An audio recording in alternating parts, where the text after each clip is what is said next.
老师，不许落山，快回去细审。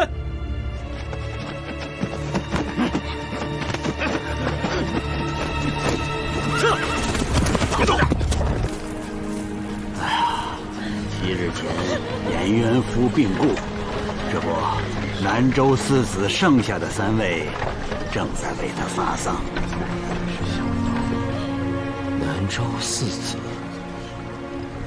服官的是茶道高士钟伯期，我要说南州了。凡是有茶之地，对茶道最为精通者，就是此公了。弹琴的是古琴圣手陆公父，他手下的3国古琴弦音非比寻常啊。据说他在山间弹奏时，常引得百鸟齐鸣，连溪水之声都能合上他的弦音呐。 他之前的是诗人冷极，他的是南州夫孺皆会吟咏。这3位加上死之前就名噪长安的颜渊夫，并称为南州四子。兄此时，我想下去送送我的故交。苏司马性情中人，我和罗长史陪你一同下楼相送。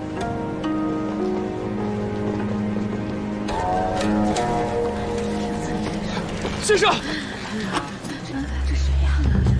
灵宝拜上，请先生收我为徒。这太莽撞！你干什么？你，钟公，我是真心想拜陆先生为师。先生，我已是第9次拜您了，您就收下我吧。真是胡闹！先生。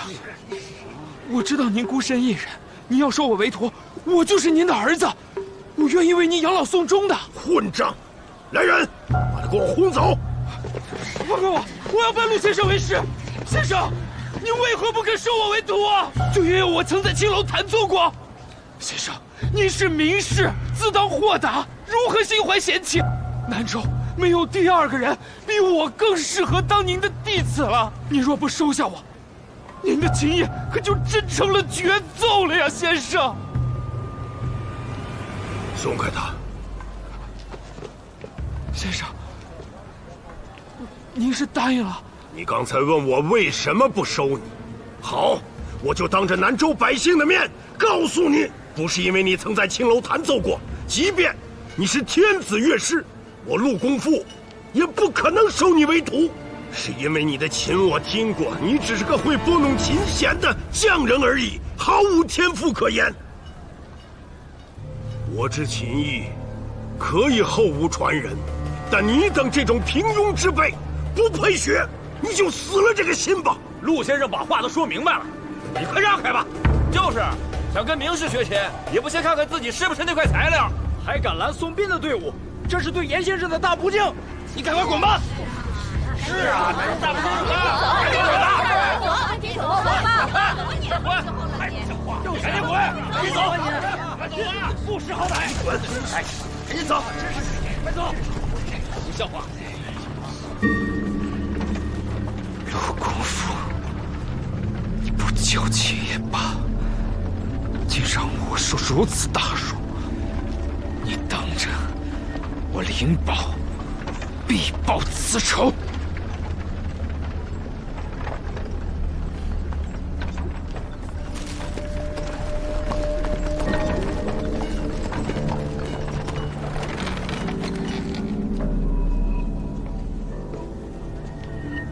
见过熊刺史、罗长史。严先生亡故，本刺史悲痛万分，真是天丧英杰呀！三位仁兄节哀顺变。我来介绍，这是新上任的苏司马。苏明见过三位名士。钟伯期见过苏司马。诗人朗吉。三位名士有所不知，亡故的严先生是我在长安时的故交。此次来南州，本想登门拜访，与他叙叙旧，没想到已成永诀。袁父兄，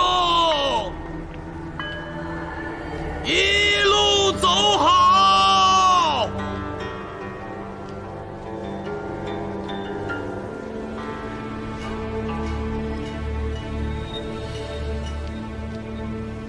袁父兄，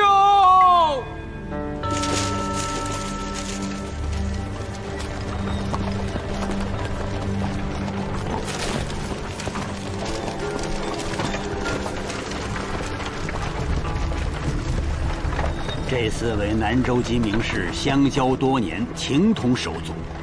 严元福曾经很自豪地跟我说起，他弃长安回南州，就是因为南州四子同进同退，缺一不可。对了，有人呐，还将他们绘入了画中，叫《石桥图》。石桥图哦，此画呀，就被这酒楼的主人欧阳全所藏。这个欧阳全啊，不是成天追着这几位名士，也想加入其中吗？哼，怎么他不出来送严元夫啊？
严先生，今日是您入土为安的日子，在下欧阳全没敢送您，是怕陆先生、冷先生看见我不高兴，嫌弃我这商人的身份，配不上你们四位高士。但我此生一直拿严先生当知己，更想以酒仙之名加入你们四位高士的行列，成为南州五子之一呀。如今严先生走了，在下的心愿再也无法了却了。严先生在上，请受欧阳全一拜。主人，陆离又来了，我看他这次很有诚意。我不是说过了吗？他再来找我就说我不在，叫他以后不要再来烦我。但是他这次出的价的确是……闭嘴！他就是出价再高，这石桥图我也不卖。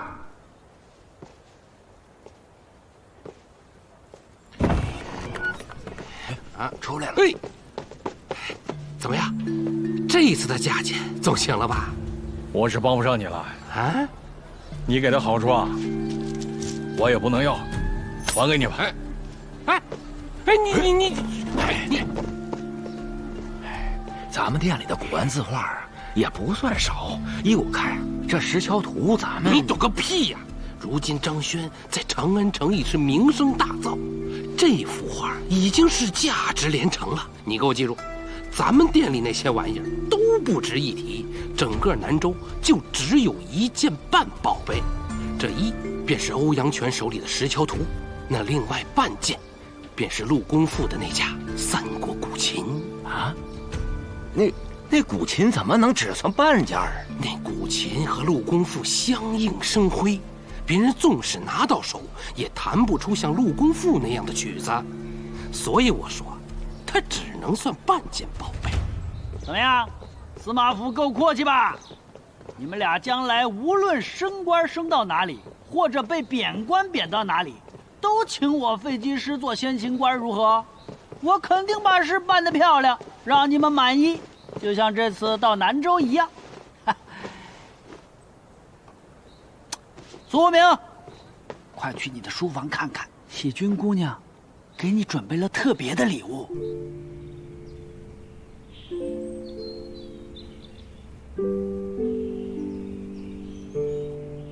虽是背身，但一眼就可认出是你我。这就是昨日的景象，他竟画得如此逼真。若非喜君小姐妙笔传神，那日在侍郎府，我又怎会一眼就看出他所迷恋之人，并不是什么萧郎，而是中郎将你呢？苏无名，此事不可再提。还有，今日熊刺史已经答应派人护送喜君小姐北归，你却劝她尽快返回长安。啊？她留在这里，名不正言不顺。我们是从京城而来，这里的官员小瞧我们倒也无妨，但万一流言蜚语传回了长安，喜君小姐以后怎么嫁人？别激动，此事我记在心上了啊。先生，哎，喜君小姐，这幅画不知先生喜不喜欢？喜欢，很喜欢。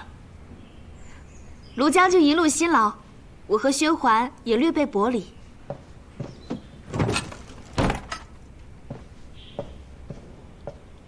卢将军，请看。这一路上，我见卢将军没有佩刀，想必是离开长安时过于匆忙，于是便选了这一把。这把刀有些来历，是我大唐第一位派到南州练兵的都尉留下的，不知能不能配得上卢将军？无功不受禄。哎，罗凌风，你即便是不接受喜君小姐的礼物，也得找一个合适的理由吧。远的咱不说，就说咱们这次一路南下，你一直为喜君小姐赶车，怎能说无功呢？喜君姑娘，我的礼物呢？费先生是吧？叫我姬师公也行。姬师公，咱们先前虽然见过面，可没那么熟悉，现在同住司马府，就是一家人了。待我与您相熟，定好好选一件让您称心的礼物送给您。哎呀，你看看，礼物还没拿到手呢，喜君姑娘这话听着就让人高兴。罗凌风，喜君姑娘不错，你跟她早早的拜堂成亲算了，我来操持，宴请南州的大小官员，还有名流商贾，能挣一笔不小的钱呢。住口！你若再敢胡言乱语，我就将你赶出去。把我赶出去，你真是痴心妄想。除非你死了，或者我死了，不然一天一只鸡的约定，你范阳卢氏可不能言而无信啊。姬师公啊，卢将军公务缠身，难免会有纰漏。若之前他答应了你什么，日后我帮他兑现便是了。你又何苦拿范阳卢氏的名声来威胁人呢？那这么说，是我错了。看来以后啊，能治得住费姬师的，非喜君小姐莫属喽。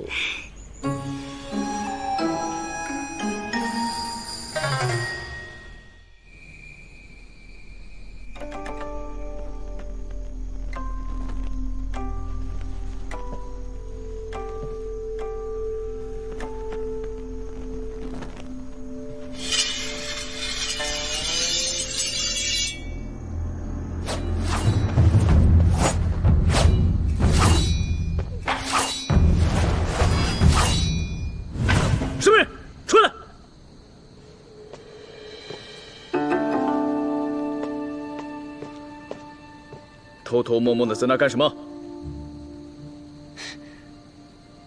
问你话呢，在此作甚？学艺。你说什么？学武艺。你不是说我当你师傅不够格吗？怎么又跑来偷学？咱们同住在这司马府，这里不是没有比你更好的师傅了吗？原来我是被拿来将就的。也不是，你这个人嘛，太过高傲，不像我心中的师傅。不过你武艺还行。你真的想学武？真想学。像你的祖上薛仁贵那样建功立业？那日我不都说了吗？我祖上是薛仁贵这事儿，根本就是小姐哄我的。我想学武，就是为了好好保护小姐。你对你家小姐倒是一片忠心，不过没有远大抱负，怎可拜我庐陵风为师？好高骛远者，也许一辈子都是废物，能随遇而安，到哪都能做好眼前的事，才是了不起的人。你此话似有所指。说的就是你。你现在已经不是中郎将了，老惦记着天子、东宫和朱雀大街，有何用？身在南州，却说这里是偏蛮之地，人家刺史、长史都对你恭敬有加，你却还看不起人家，你是不是已经忘了？你是苏先生的参军，若丢了这一饭碗，空有大的抱负又有何用？是裴喜军教你这么说的？不是。撒谎！小小年纪区区家奴，怎么可能说出这番话来？又小瞧人，这一路上苏先生教了我那么多书中的道理，可不是白学的。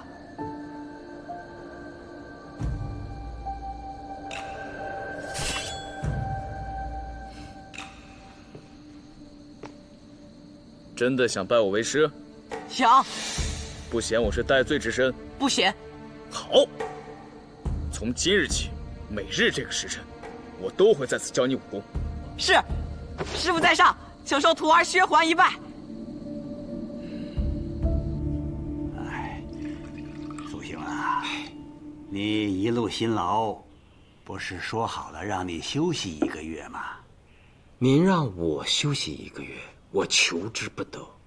可是我那个属下卢凌风他愿意到南州各地巡视，熊某都可亲自奉陪呀。那倒不必。他呀，年轻，我是怕他闲不住啊。可那卢兄身份太过特殊，熊某权限之内很难。不需要特殊照顾，让他有事儿干就行。你可以随便差遣他。这好吗？哎呀，此番太子让他随我南下，我想就是为了历练历练他。他出身名门，少年入仕，年纪轻轻的就官居要职。将来若继续提拔，委以重任，他最缺的是什么？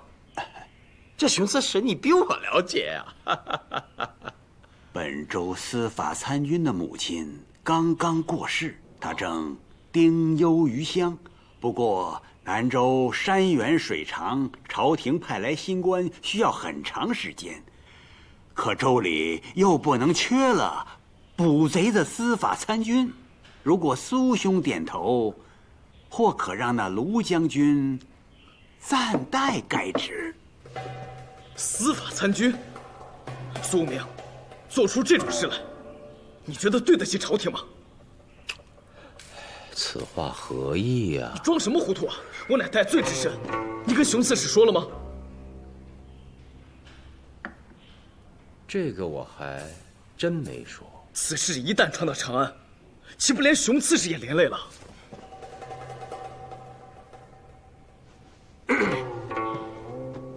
司法参军谢内的卷宗，我已大致翻看，旧案积压甚多，这是我最见不得的，所以此职不可一日无人。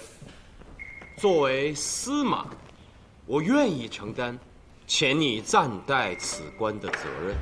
你不是说心怀社稷吗？恩师狄公曾经说过，为老百姓做事就是心怀社稷。你到底是干还是不干？给个痛快话。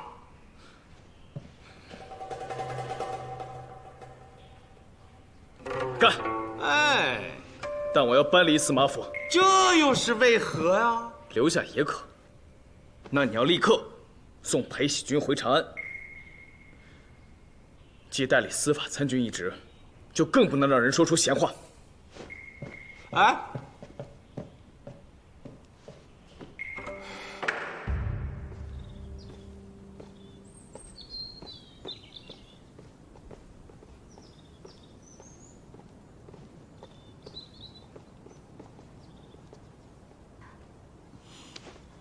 卢参军早。裴小姐早。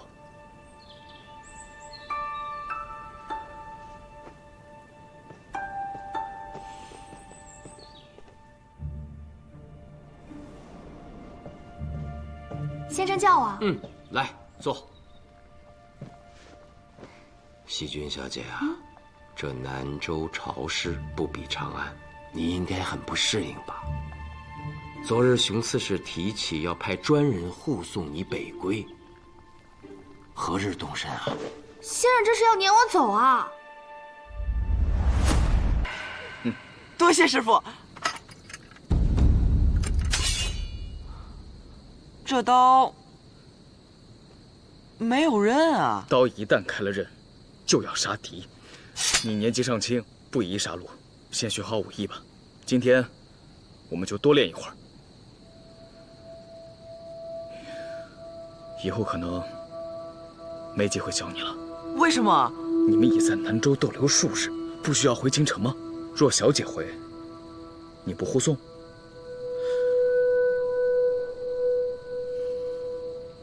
雪欢，忘记你之前所学的花架子，今夜我教你的，未来你肯定用得上。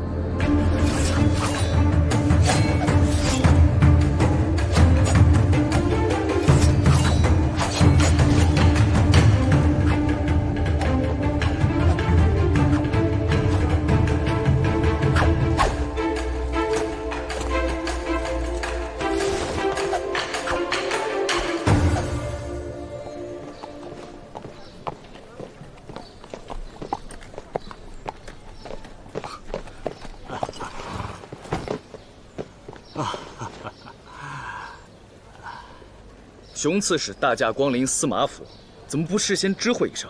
我们好在门口迎接呀。是苏兄请我来的。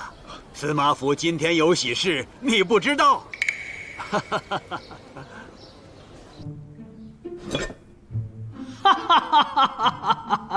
这道老少相携可是去望宾楼专门订的，怎么样？这桌酒席可汇集了南州的名菜好酒，以后家里再有什么喜事儿，都交给我吧。那就有劳技师了。不知是何喜事？我思来想去，应当是给喜君小姐送行，只道是饯行宴即可。为何说是喝喜酒？谁说喜君要走了？今日的喜宴就是专门为喜君摆的。苏明，你怎么？我与喜君结为义兄妹，你不赞成？这是什么时候的事？短短1日之内啊，卢兄就为2桩陈年积案找出了头绪，下面的人呐是交口称赞，如此的废寝忘食啊，自然就没有听到喜讯了。哎，来，卢兄，让我们一同恭喜苏兄喜得义妹。来。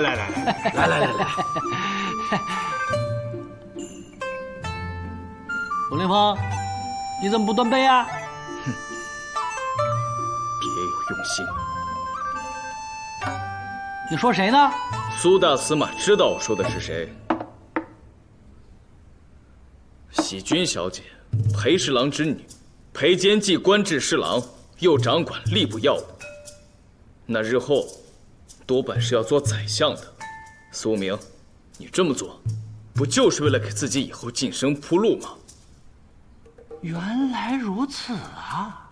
没想到你这么有心机，连我老费都被你骗了。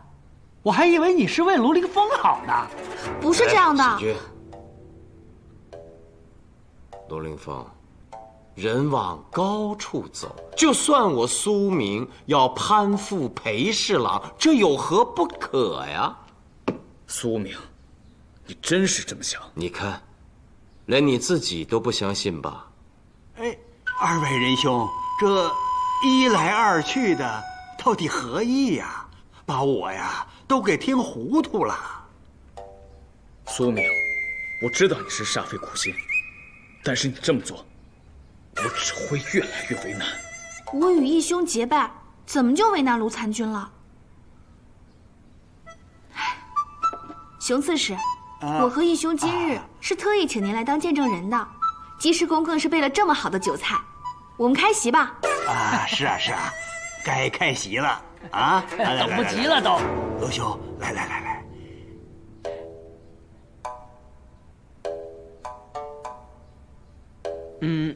今日是双喜临门。双喜临门，何意啊？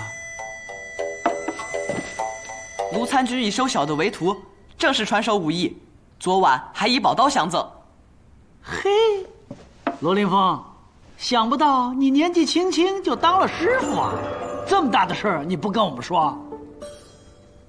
是，我是收了薛桓当徒弟。熊刺史啊，你看，这小小的司马府，一共就这么几个人，今日却有2件大喜之事。罗凌风，这回你该端杯了吧？哎，对呀，卢兄，来来来来来。熊刺史，我与爱徒薛桓也请您见证。好啊好啊，双喜临门，开怀畅饮啊！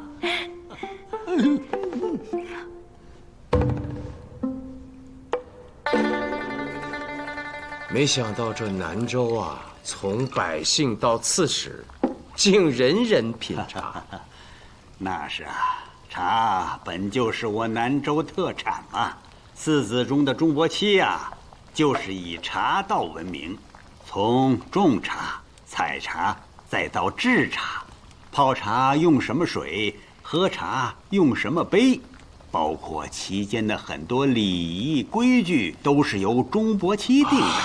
哎，对了，京城不是也有一种长安红茶很有名吗？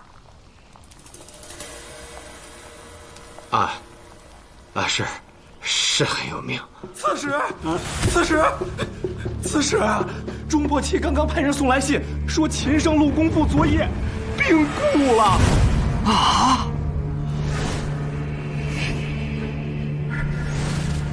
灵堂就设在陆公父郊外的茅屋，您看，何时去吊唁呢？陆公父。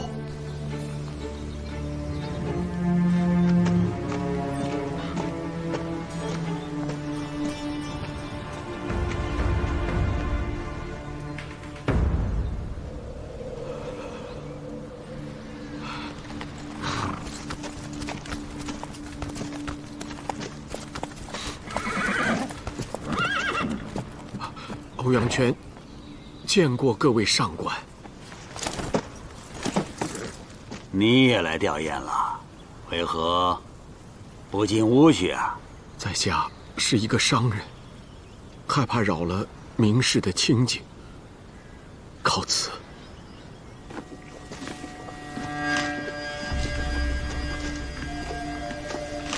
哎呀，这陆公父病故，欧阳权应该跟钟冷二军一样的伤心吧？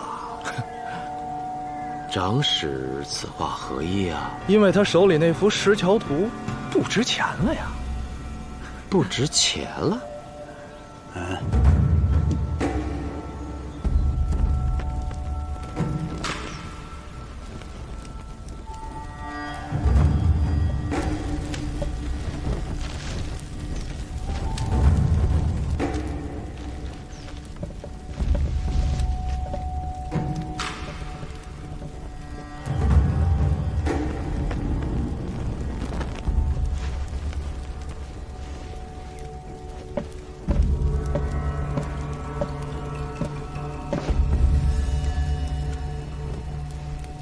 惊动刺史了。到底怎么回事啊？自从元夫亡故后，公父便茶饭不思，以至于鼓励行销啊。出殡之日，在元夫坟前抚琴，竟将三国古琴琴弦拨断，可见他悲痛之极，哀思之深。昨夜突发急症，以至于人禽俱亡，人禽俱亡啊！什么急症？胸痛病。公父兄是心疼而死。公父兄，元夫兄，你们好狠心啊！就这样扔下我跟伯妻，你们真舍得走吗？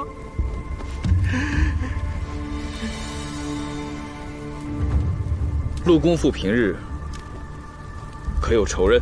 啊，你是何人？此话何意？代司法参军卢凌风。我的意思是，我想开棺验尸。开棺验尸？绝对不行！我兄尸骨未寒，你却要开棺验尸？前几日我见过陆公父，也听过他的琴声。从他的琴声中判断，他应该并无救急，突然暴亡，其中必有蹊跷。你的意思是，我兄长是被人杀的不成？冷吉，你虽以名士自居，但你现在所做的却有失名士风范。况且，在这灵堂之上还有好几位朝廷命官。你少拿这个压我！当朝宰相来了，我也不怕。告诉你，元父兄故去，公父兄哀思太过，以致父亡，这不可以吗？你根本就不了解我们四子的情谊。就算我跟伯姬兄再追随皇权，也无神惊奇。贤弟，放手，放手啊！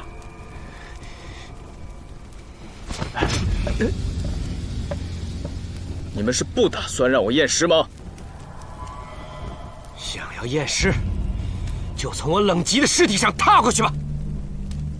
好。陆三军，陆三军，陆兄，此四子在南州的威望，不在我这个刺史之下呀。说的是，不可把事情闹僵。卢凌风代理司法参军，负责州中刑案。如今陆先生突然亡故，职责所在，想要查验尸体，好像并不过分。冷先生因兄长亡故，悲痛欲绝，又闻卢参军要开棺验尸，一时愤怒，也在情理之中。只是你又是何人？啊，州里新来的苏司马，元父出殡那日我们见过的。你们若无他事，那就不送了。公父兄，你为何不带我一起走？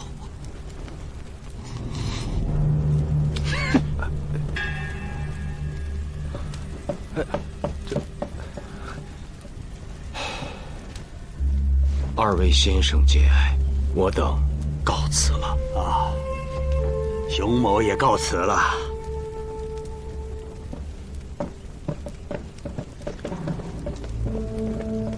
刚才那位姓卢的参军对公父之死有所怀疑，贤弟，你真觉得全无道理吗？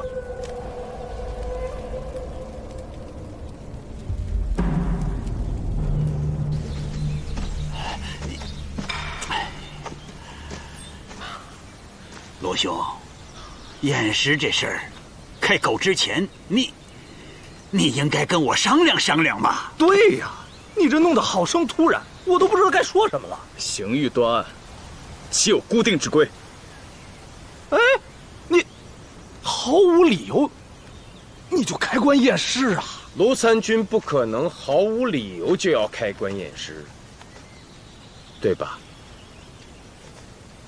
不过卢参军，你若有何怀疑，要跟刺史、长史说清楚，要不然日后查案，人家怎么信任你啊？好，二位，刚才可曾见到陆公父的三国古琴？那应该是件宝物，价值不菲。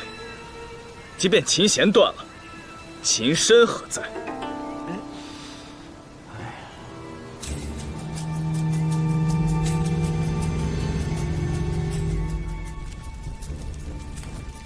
贤弟，你有没有觉得这屋子里少了点东西？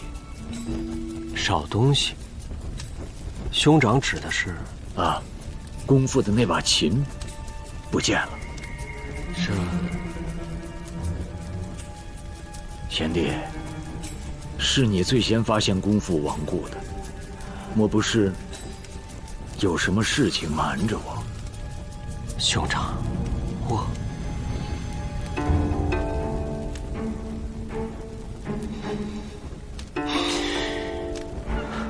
还是季真轩识货。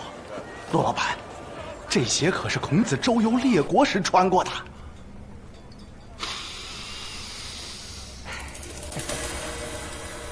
不过据我所知吧，西晋时洛阳的武库失火，不但孔子传下来的这只鞋，就连汉高祖刘邦斩蛇起义用的那把剑，都葬身于火海了。这史上可是记载的清清楚楚的。你现在拿这只鞋在我面前晃悠，你们谁呢？谁呢？滚！哼，想来具真轩蒙信儿的都愚蠢至极。我家主人那是大大的行家，几十年从未走过眼。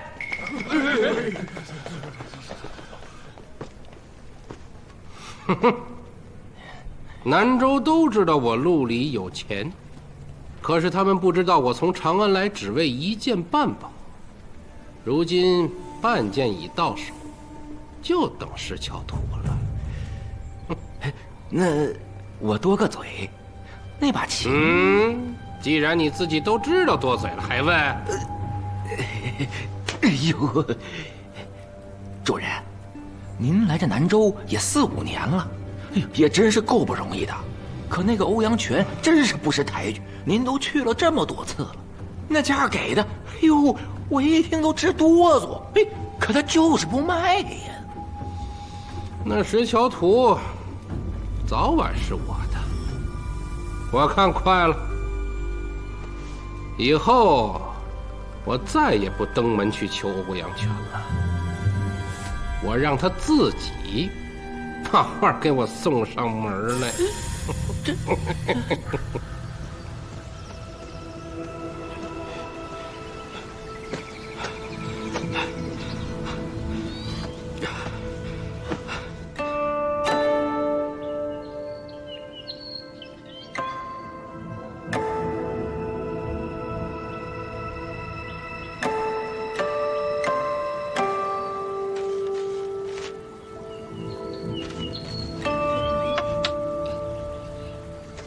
哎呀，我终于找到你们了！看，欧阳泉又来了。四位兄长好，叫余弟找的好辛苦啊！士农工商，你排最末。一个商人怎么老想着与我们四子并肩为伴？你们就收下我吧，让我成为第5子。以后啊，这4位兄长的酒都包在我身上。我是咱们全南州啊最能喝酒的了。我觉得我应该是竹林七贤的刘伶转世。哎，刘伶那是酒仙，你充其量是个酒鬼啊！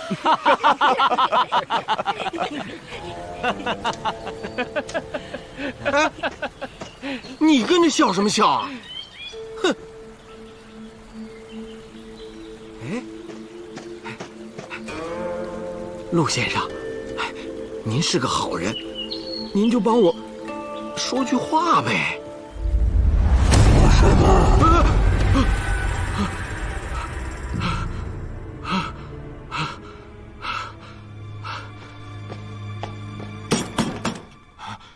谁呀？主人，是我。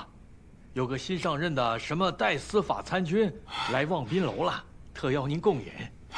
不见不见不见不见！怎么，他不给我面子？哎，绝对不是，主人最好客了。今日这顿，我替主人做主，请各位上桌了。那好吧，再来一大坛好酒。是。干什么呀，谢班头？给您倒酒啊。谁说要喝酒了？案子有眉目了吗？那您刚才不是还要了一大坛子？欧阳全要请客，能便宜了他？司马府里还养着个老酒鬼，酒是给他要的，不行吗？哎，对，哎，参军说的对，还没有抓到凶犯，你喝什么酒？来，老谢，咱们以茶代酒，敬参军一杯。黄班头，我们是来吃饭的吗？我们来这望冰楼是为了见欧阳全，他既然不来，就只能把他请到咱们那儿去了。你们俩这就去办。是。等等，啊，顺便叫个伙计来，把这桌菜一同送回司马府。哎呀，你看看，中午刚吃完一桌酒席，晚上又送来一桌。早知道我这个岁数还有此口福，你说我年轻的时候何必寻短见呢？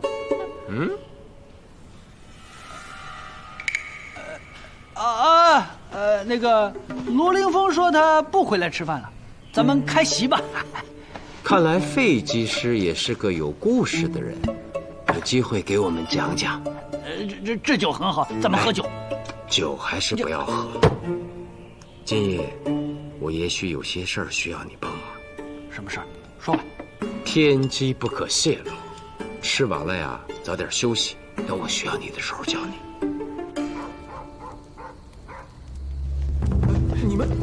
你们这是，哎呀，你们这是，哎呀，你们这是干什么呀？来了，坐吧。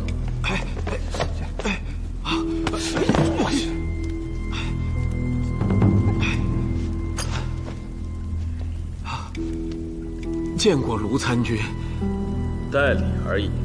我是从长安来的，初到南州第一日。就在你的酒楼里喝的酒。没错，那天正是严元夫出殡的日子。因初来乍到，很多事情只能靠打听。我听说四子在南州有极大的声誉，很多人都想加入他们，成为第五子。其中最迫切的就是你欧阳老板，但四子自视甚高，根本看不上别人，故而你怀恨在心，也就自然了。我可没有啊！但前日你去找过陆公府，想替代严元夫成为新的南州四子，但被陆公府从家中轰了出来，可有此事？您怎么知道？是一个放牛的孩子告诉我的。我看见他从那儿过去的。你是说那儿？滚！陆先生，出去！你出去！陆先生，陆先生，南州四子不可替代，你就不要痴心妄想了。这种丢人的事，我本不想让人知道，没想到上官明察秋毫。少拍马屁！因此，心生记恨，杀了陆公父，是不是？何时动的手，用了什么凶器？从实招来！不，我没有杀人呐。陆先生是死于昨夜，而我昨夜一直在家中。你要是不信的话，家中多人都可以为我作证啊。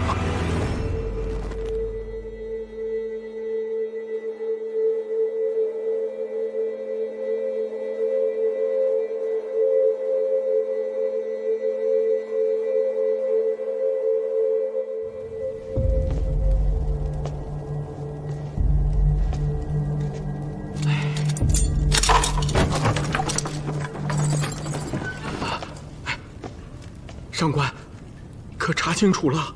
查清楚了，你一直在家。哎，那赶紧放我离开大牢吧！我何时让你坐牢了？本来是想在饭桌上问你的，排除嫌疑即可。可你不给我面子，我才请你到这儿来的。是我的错，好了，走吧。下次我再找你问话，随叫随到，绝不迟疑。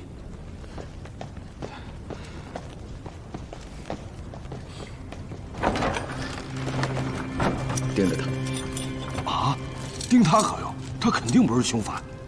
我从开始就没有怀疑他，让你盯着自有理由，不得有半点疏忽，否则，小心我打你板子。是。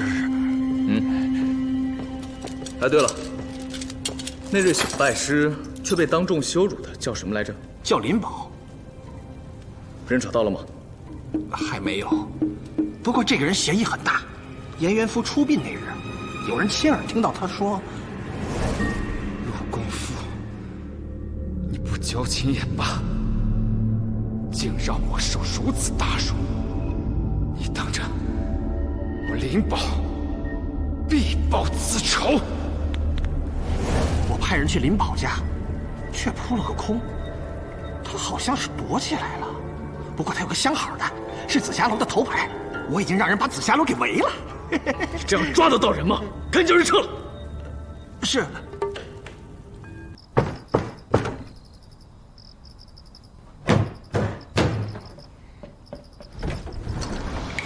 义兄，有事啊？进来说。啊，不必了。今夜我需要人手，不知喜君可否愿意出手相助啊？好啊。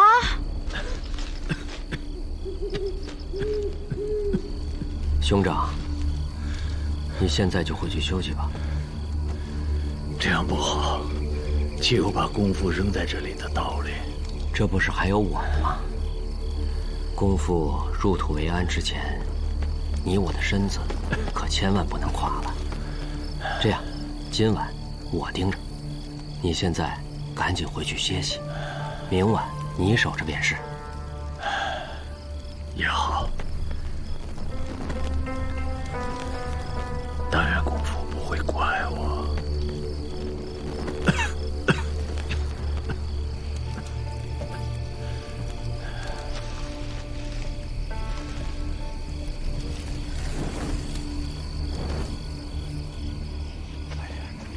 慢点啊！没事吧？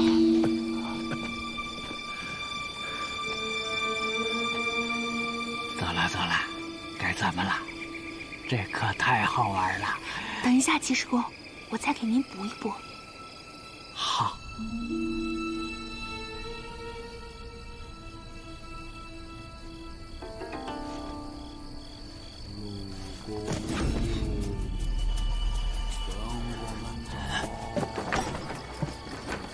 谁？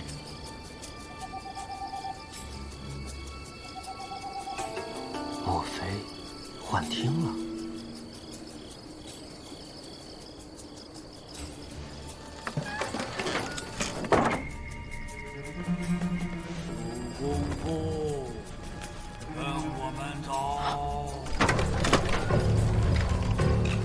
陆公父，跟我们走！是人是鬼？站住！不要过来！奉阎王之命，今夜我们来取陆公父的三魂六魄。现在魂魄已经到手，告辞。你们这两个恶鬼，还我兄长魂魄！站住！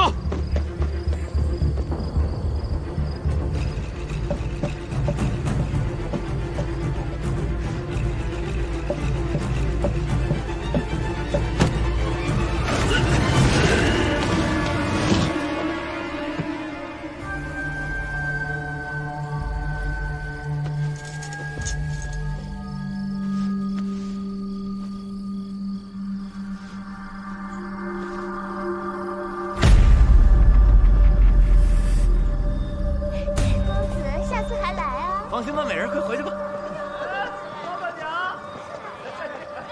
姑娘们出来，来客人了，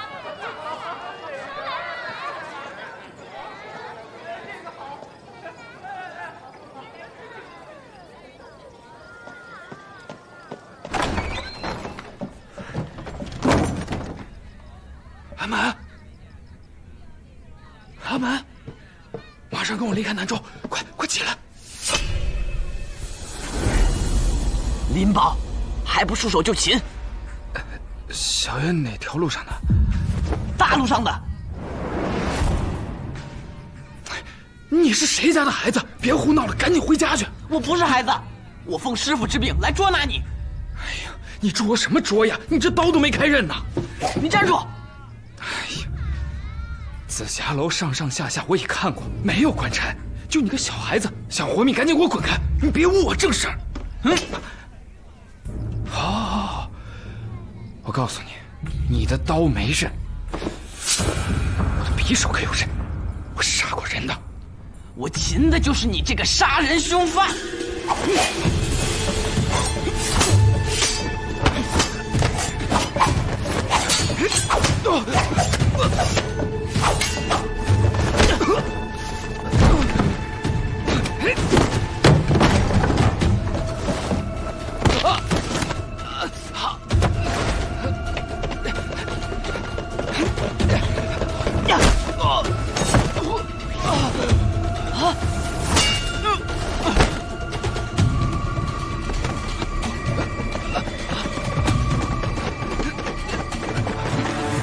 多谢英雄救命之恩，我该怎么谢你啊？把脑袋给我，就算谢我了。英雄，别害怕，不在这儿，在这儿割你脑袋，没人给钱。不，英雄，走！英雄，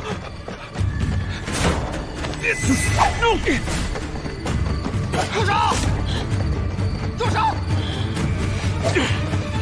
住手！站住！站住！站住！追！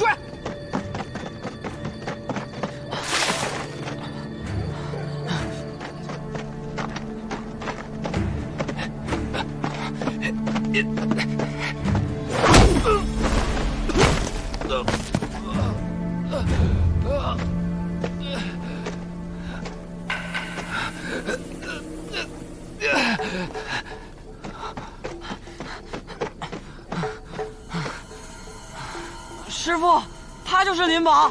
知道，一直盯着呢。为何没在屋里擒住他？我的刀没开刃。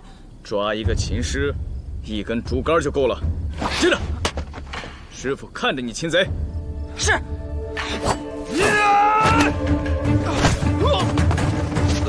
出招，探他虚实。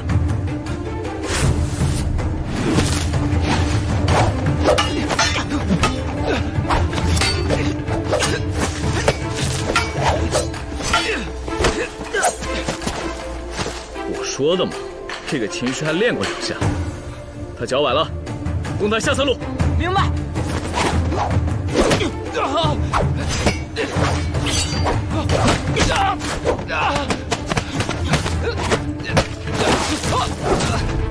下他的刀。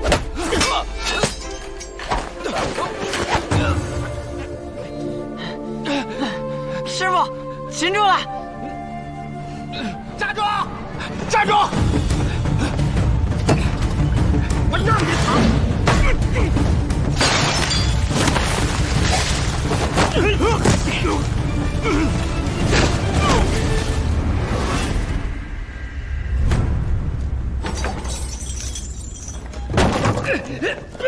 开我！为什么抓我？我真的没有杀人啊！在紫霞楼你都承认了，你说你杀过人。不，我没有，那是我是吓唬你这个小孩子的。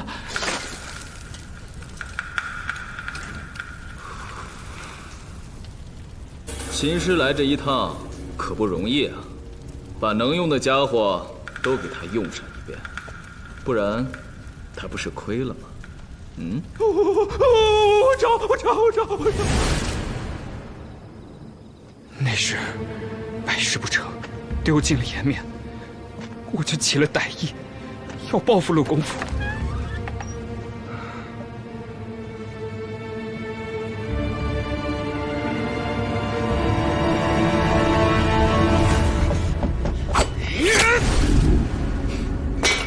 学琴不成，妄生杀机，你灵宝的名字，明天就会响彻整个南州了。卢参军，并未验尸您就确认是凶杀，这还能直接将凶手缉拿归案，黄某真是服了呀！刺史要是得到消息，肯定会重赏您的。你觉得我是为了赏钱吗？林宝，琴呢？什么琴？废话，当然是陆公父屋里的三国古琴。我不知道啊。你是一名琴师，杀了陆公父，你没有顺手偷走他的琴？我真没有，我还为这事后悔来着呢。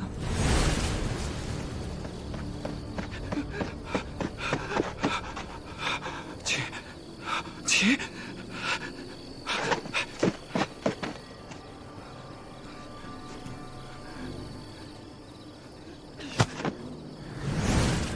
我实在是太害怕了，就没敢再回去。你撒谎，不是你偷的，那古琴怎么没了？可我真的没有偷啊，上官。看来不用刑，你是不会招供了。交给你们了，直到审出他把琴藏到哪里为止。是，上官，我真的没有拿琴啊，上官，上官，我真的没有拿琴啊，放开我，上官。黄班头啊，不是还抓了一个吗？啊，他是一个被人所雇的江湖杀手。哦，我叫涂延丕，是钟伯期和冷吉雇的我。我只要抓住林跑，审出他杀害陆公父的口供，5日后的子时，我要把他带到陆公父的灵堂，交与2位先生，我便能得到4000钱。钟伯期、冷吉，你们拒绝开棺，我真以为你们是担心对死者不敬，没想到竟是为了掩盖真相，绕开官府雇人行凶，简直是肆意妄为呀！那为什么是5日后？他们是想在陆公父下葬的前一夜，在他的灵柩前，对林宝处以私刑。这些名士的心思可够深的。做出这种事情来，还自称名士，哼！抓！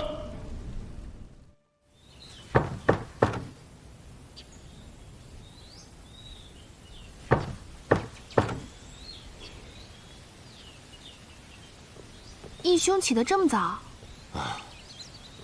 哎呀，我跟义妹一样，也是一夜未睡啊。义兄怎么知道我一夜未睡？这卢凌风出任代参军就一夜未归，我也惦记他呀。倒不是惦记他，薛环也到现在都没回来呢。他年纪尚小，能不让人惦记啊？哦，哎呀，义兄莫笑话我。我哪敢笑话你啊！昨夜辛苦义妹了，为表达谢意，义兄这就带你去拜访那个欧阳泉，观赏他收藏的石桥图。太好了！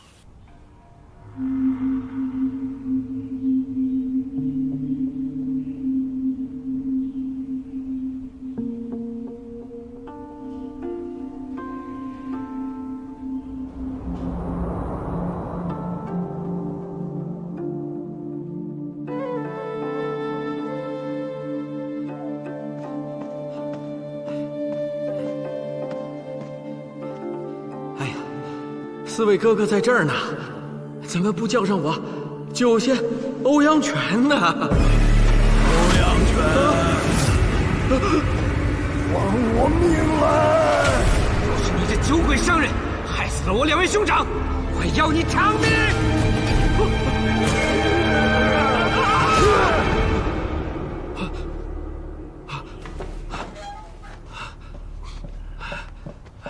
主人，您又做噩梦了。胡说，我根本就没有。哎，你来干什么？州里的苏司马来访。司马？啊，带了多少差役？没带差役，只带了1个人，还是个女的。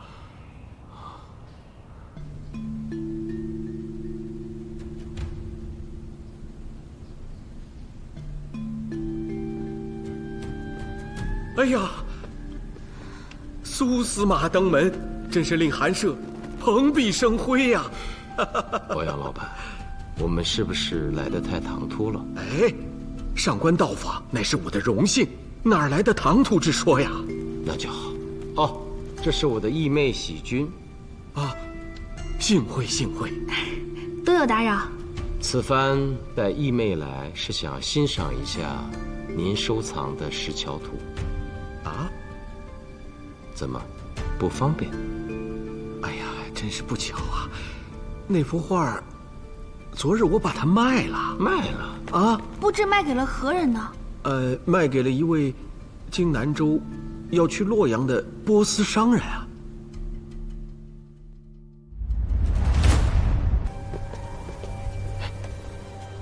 给我去趟矩阵穴，走后门。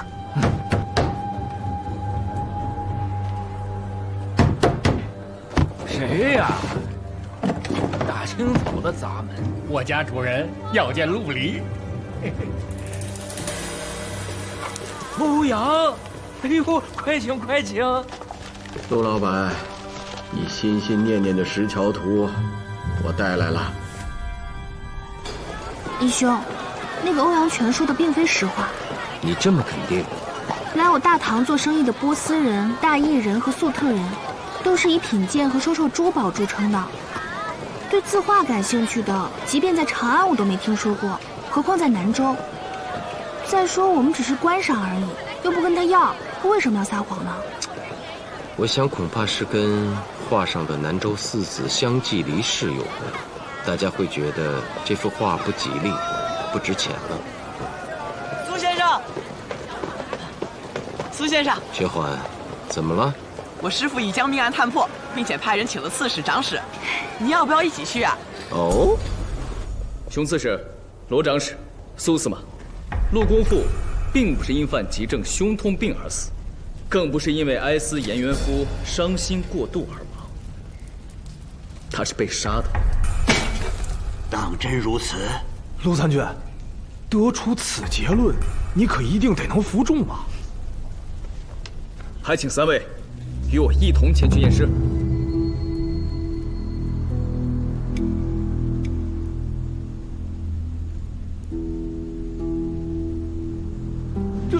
这还真是被杀的呀！陆参军果然神勇啊！是谁杀了我南州四子？赶快缉拿凶手！凶手已经缉拿归案，是琴师灵宝。一个为歌舞伎伴奏的琴师，竟有如此大的胆子！他已招供，凶器是把匕首，也起获了。真没想到啊！这古琴圣手陆空腹，竟落得这般结果。南州四子的声誉，南州四子之中伯期还有冷吉，现也押在南州狱。中冷二军被押在这里，为什么？原因嘛，我们一同审了便知。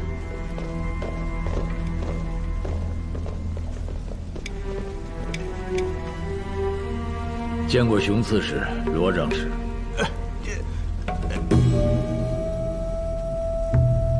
我罪可当斩否？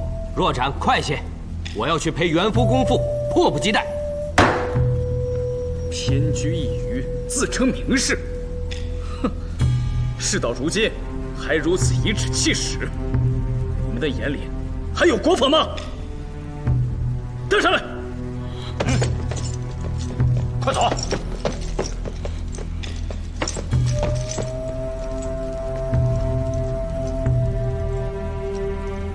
涂元丕，可是他们二人雇你行凶的？就是他们俩。钟先生给的钱，冷先生吩咐的。吩咐你做什么？吩咐我抓住林宝，严刑拷打，叫他招供，录下供词，以备下葬之日烧给陆公父，然后把林宝带到灵堂去，由他们亲自处死。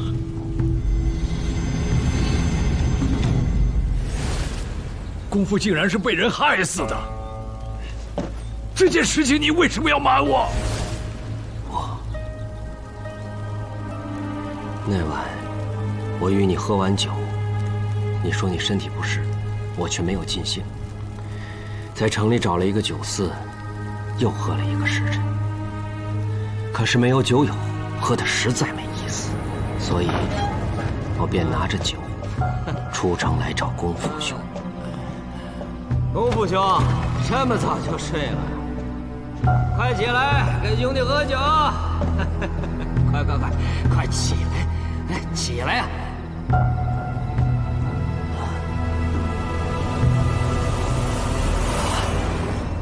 袁父兄不幸病故，如今功夫又遭意外。我知贤兄身体不好，若告诉你他是被杀，你岂能受得了？再者说，南州四子怎可以横死为结局？若传出去，岂不让人耻笑？为了保全四子名声，我就亲自给功夫兄换了衣服。难道贤弟就不想抓住凶手，替姑父报仇吗？如何不想啊？功夫生前孤傲，得罪了不少人，但到底为何人所害，我也不知道。看来此事还需报官。不可，那样我四子之名将毁于一旦。对了，功夫的琴不见了，凶手会不会是为琴杀人？袁父出殡那日，贤弟还记得吗？有人拦路拜师，他叫林宝。一定是他，一定是他。钟伯奇、冷吉，你二人对命案知情不报，背地里你们雇不良之辈行凶，欲对林宝处以私刑，该当何罪？熊刺史，此二人是所谓的南州名士，该如何定罪？当然还得由您来定夺。这钟伯奇和冷吉呀，实在是太让我失望了。可他们四子毕竟是我南州的脸面呐。我的意思，可以不用判得那么重。若让他们下狱，不也等于打我南州的脸吗？是啊。罗参军，熊刺史的意思明白了？刺史对名士还真是格外的偏爱。我是您的属下，全听您的，立刻释放便是。哎呀，卢参军，我刚才看你的脸色，还真怕你不给我面子呢。那怎么会？不过，陆功夫被杀，此案情详细，必须公之于众。凶犯林宝必须当众问斩。现在就说人是林宝杀的，还为时尚早。这怎么？苏司马不信我？熊刺史、罗长史，你们先请回。冷吉和钟伯奇也可以先放了。我要见一见这个林宝。我没偷情，我真的没偷情。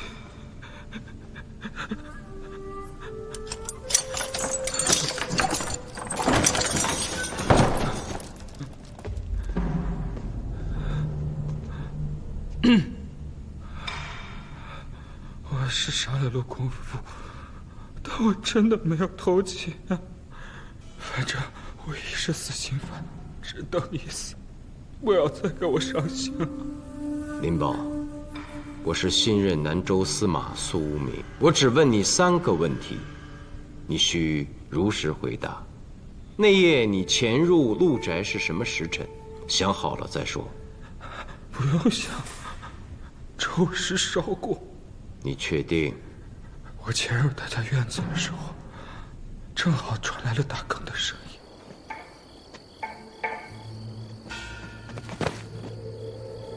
你摸进屋子的时候，陆功夫在哪里？在做什么？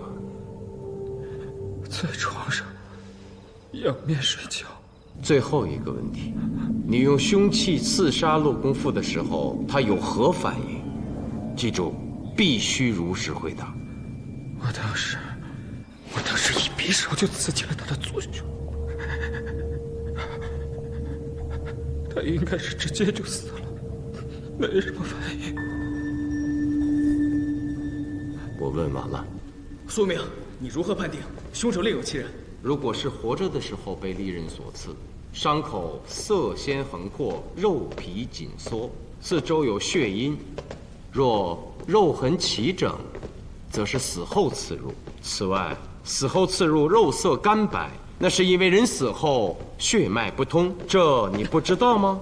不对啊，可你并未验尸，只是刚才远远看了一眼。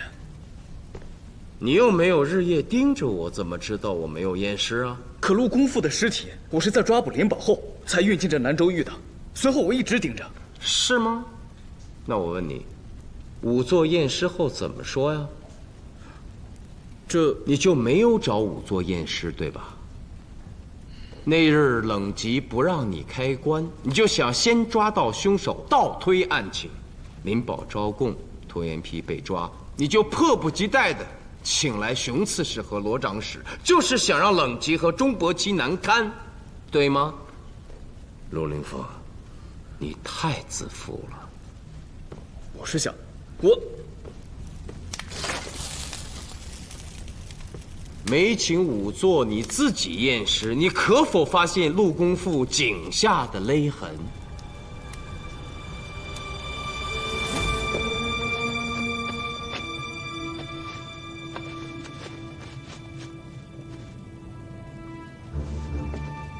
痕起喉下，平且深，色暗黑，而并不是起于耳后发际。这是绳索不相交才会有的死相。眼帘有出血，嘴唇青紫，皮下有血点，这都证明他是被人隔着东西勒死的。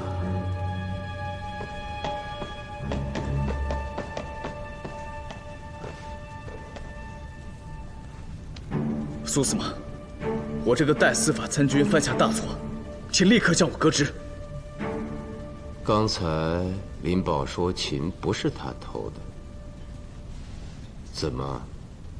那三国古琴还无下落？是，我以为与本案并无直接关联，所以你便忽略了。陆参军，拜见苏司马。陆参军，你简直神了！你让我盯着欧阳全，我发现他鬼鬼祟祟的去了巨珍轩。他离开巨珍轩的时候唉声叹气的。之后啊，巨珍轩来了好几个人，看着都不像好东西，还有人套车。最后我亲眼看见巨珍轩的老板抱着两个东西上了车，一样就是欧阳全带过去的盒子，另一样，南州老百姓人人认识，那就是陆公父的三国古琴。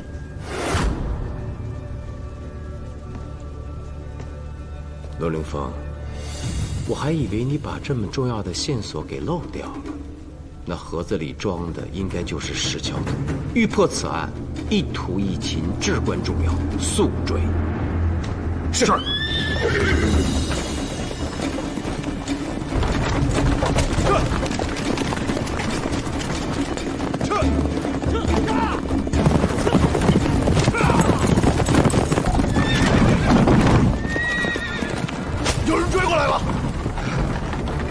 各位英雄，你们既收了我的钱财，就快去替我拦住这些谋财害命之徒。等到了长安，我定当双倍报答呀！你二人护车先行，其他三人随我做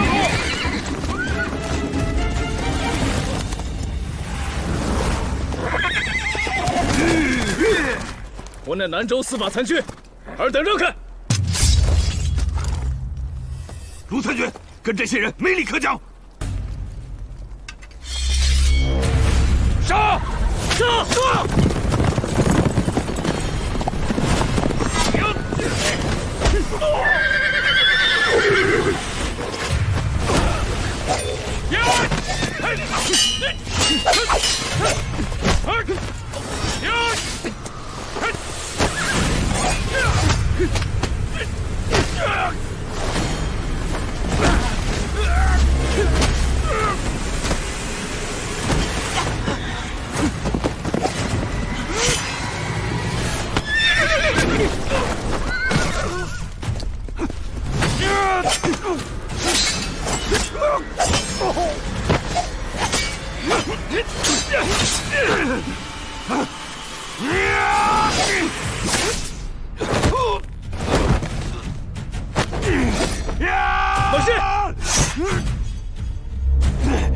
徐老山，快回去细审。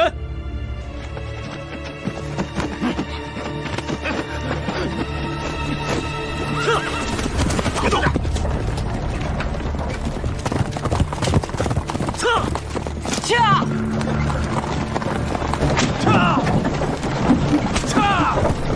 撤！少了一匹马，舒缓，继续追。是，撤！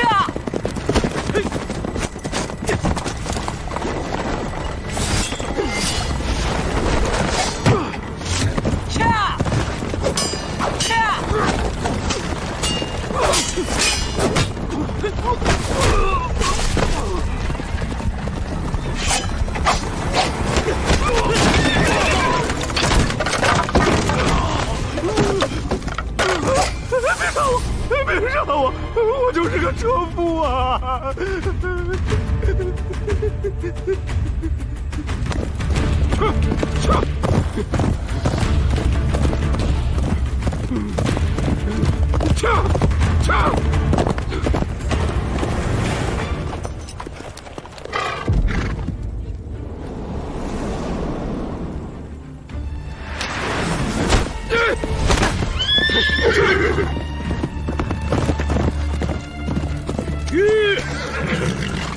师傅，他朝那边跑了。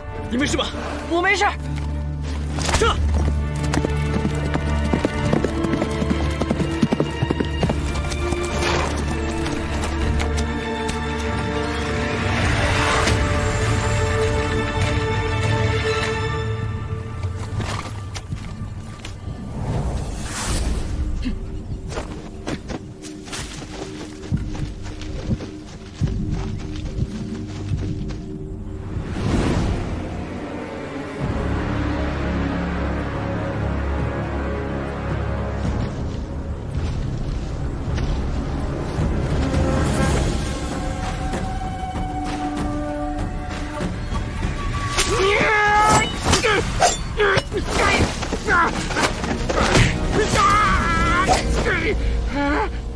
你这贼寇，杀了我吧！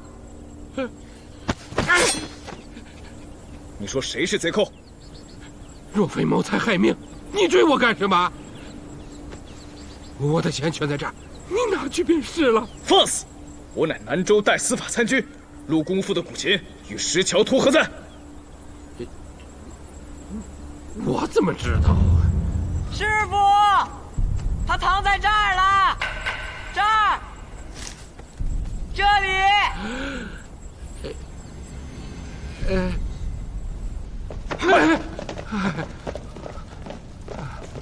把他们俩先带下去。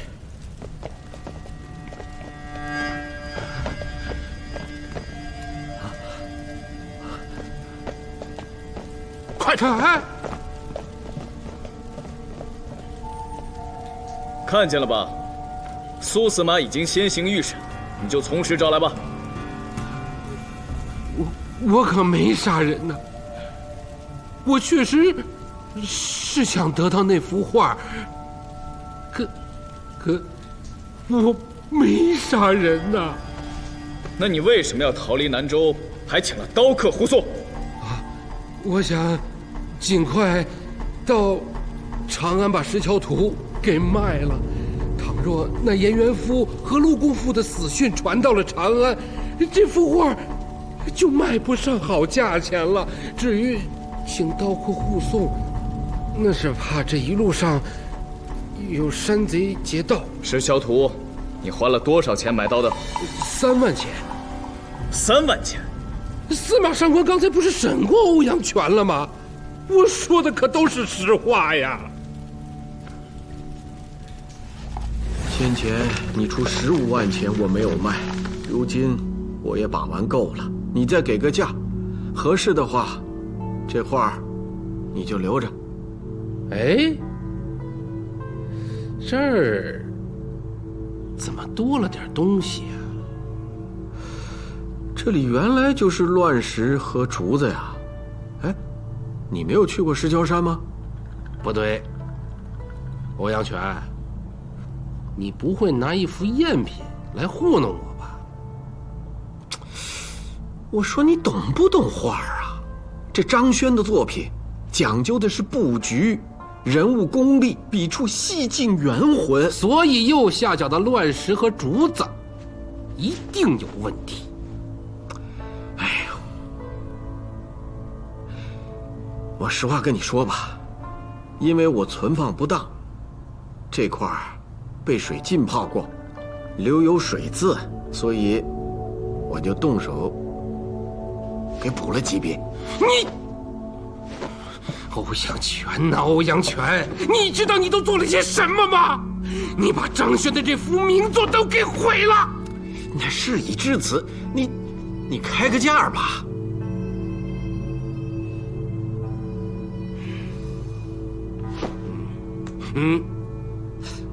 3万钱，陆离，你也太狠了吧！张轩现已名满大唐了呀！不卖呀？那宋柯，你行，买！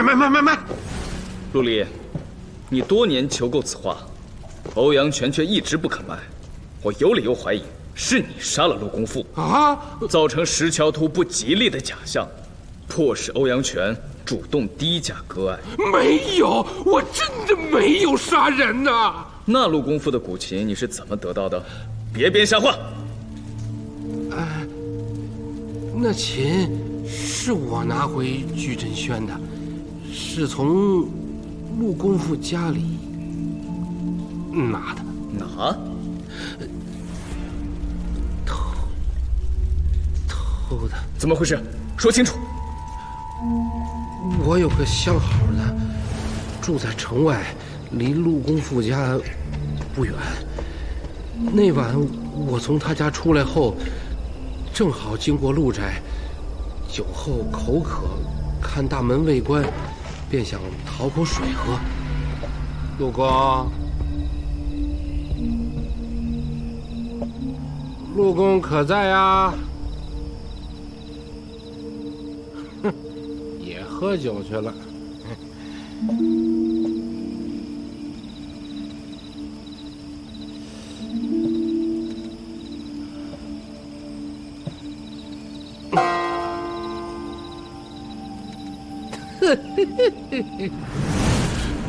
怪我呀！我就是干这行的，我爱古物如命啊！陆离，你是何时进的陆宅？那是寅时，应该是子时吧？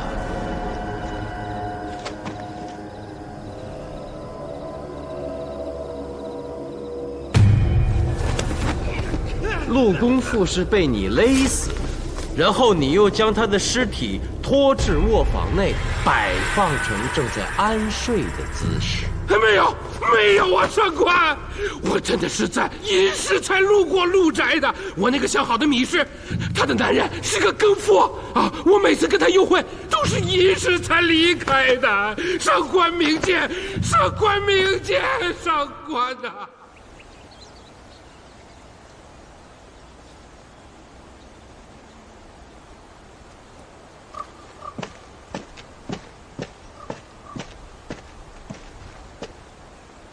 他们找到陆离说的那个米氏，男人确实是更夫，陆离没有撒谎。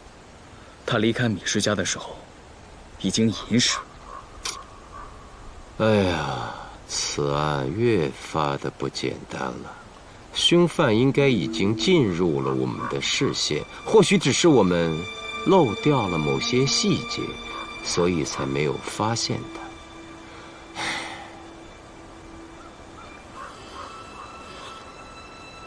苏明，要不是你，我就把灵宝行凶的布告给贴出去了。贴布告？这是个好主意。把陆公父被杀的实情公之于众，重赏提供线索的知情者。有的时候，这就是探破贵案最直接、最有效的方法。提供线索，接赏晚钱。陆公父是被杀的，我还以为他是跟着颜元夫而去了呢。哎，这南州四子啊，竟落得如此下场，以后谁还当什么名士啊？是。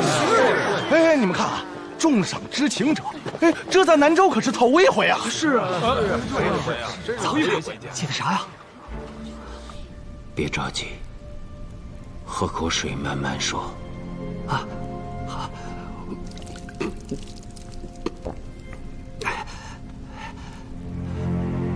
类似陆公父的是个和尚，我亲眼所见。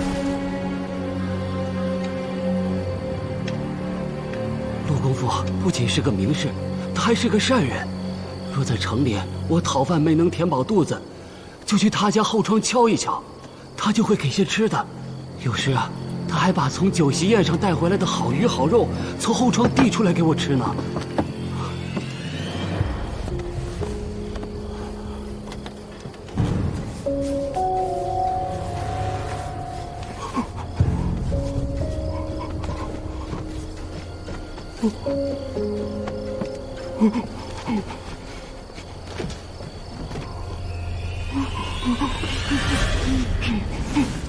这是什么时辰的事儿啊？子时，子时？你不会是为了骗省钱瞎编的吧？赏？你就这么相信那个乞丐？他是第一个。若不赏，以后还会有人为我们提供线索吗？不过这乞丐倒不像在说谎，他身份卑微，不敢报官，也合常理。所以呢，应立刻排查与南州四子有关的僧人，尤其是与陆公父有过交往的。一定要注意细节，细处才是查案的关键所在。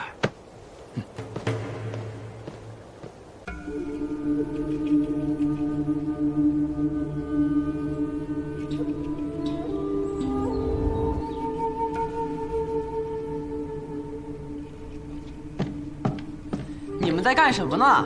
鸡肉粥都热了3回了，到底开不开饭呢？吃饭了，吃饭了。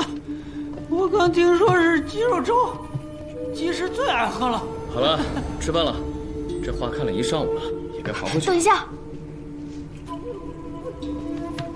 这《石桥图》确实是张轩一生的杰作，今日得以欣赏，也不算白来一回南州。只是欧阳全骗了陆离，骗了他。看这个地方，应该不是被水泡过。这些乱石和竹子是为了遮挡原有的景物，或许更可能是个人。人？这是张轩所画吗？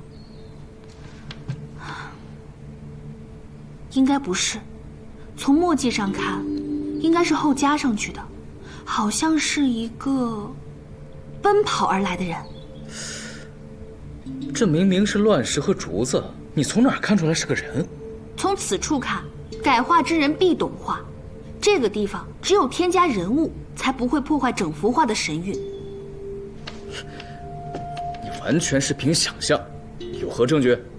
没有，但我可以把我想象的画出来。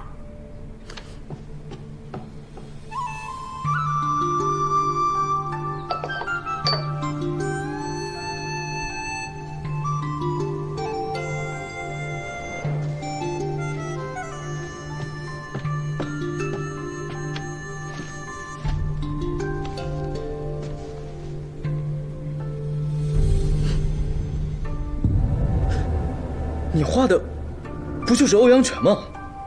你们只见过一面，就能……此画一直被欧阳全所收藏，改画之人一定是他自己。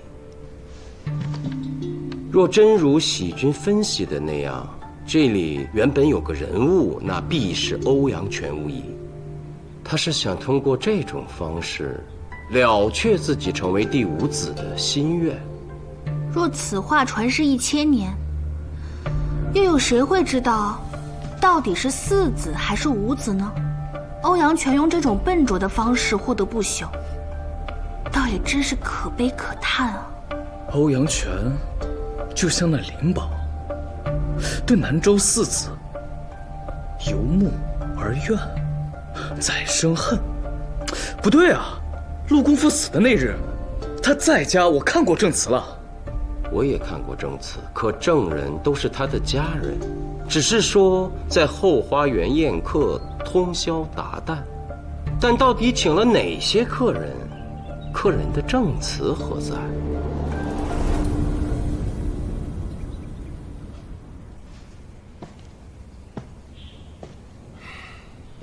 两位上官，裴小姐，那幅石桥图早已经不在我手上了，你们怎么又来了？可是你并没有把它卖给波斯商人，而是卖给了陆离。陆离犯了盗窃罪，故此画暂时由周礼保管。我把它带出来了，要不要再欣赏一下？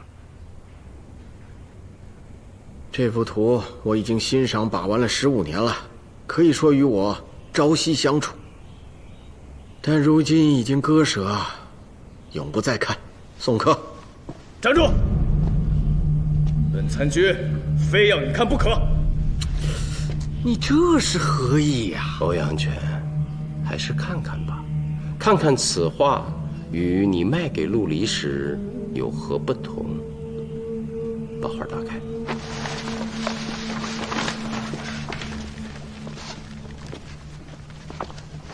来来来，看看右下角。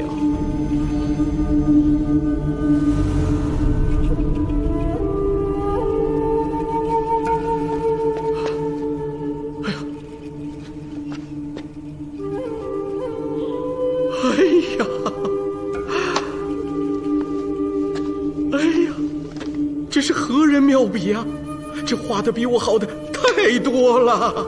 你们看啊，这画中的我，这身形，这眉宇间，这简直是名士风范呐！这此画可改为南州五子图啊！这是何人所画呀？我义妹喜君。哦，如果我没猜错，这正是您改画的原意吧？是啊，可我改的不堪入目，与这画上的4位名士相比，俗不可耐。哎，惜君小姐，可否将这个我直接改在这幅画上啊？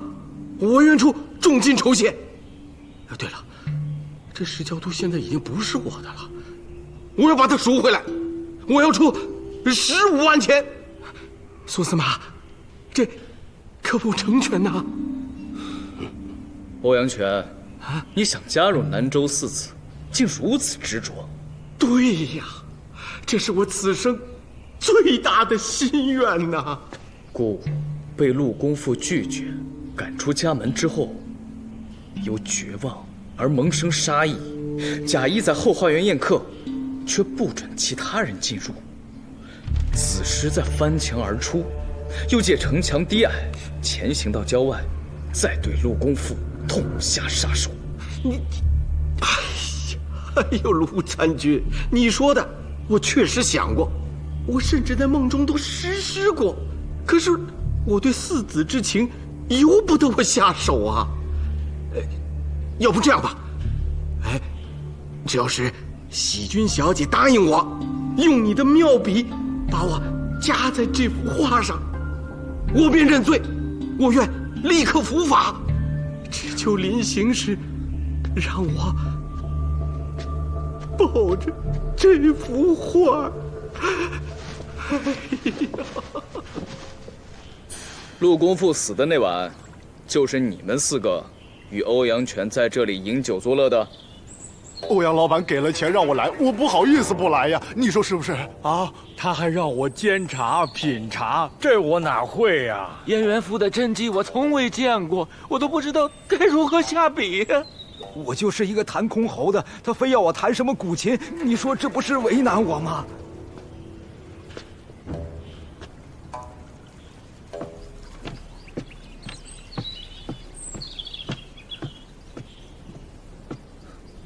那4个人都交代了，欧阳权给他们钱，让他们装扮成南州4子，就在这园子里与他携手，共作竹林之友。这不是第一回了，每年的3月初3，兰亭雅集的日子，欧阳泉都会邀请他们来这儿饮酒作乐，通宵达旦。这次虽不是3月初3，想必是因为4子丧伴，所以才举办了这最后一次聚会，也是对他自己追求名士的心愿做个了结。看来这欧阳泉可以排除嫌疑了。我看这个心结，他并没有完全过去。一个商人，竟如此附庸风雅，也实在是值得人同情。我看是可笑。我不在这儿浪费功夫了，与那4子交往过的和尚都找到了，其中2人有嫌疑，我得亲自去审。你再去问一下钟伯奇和冷吉，那陆公父一向傲慢，可曾得罪过和尚？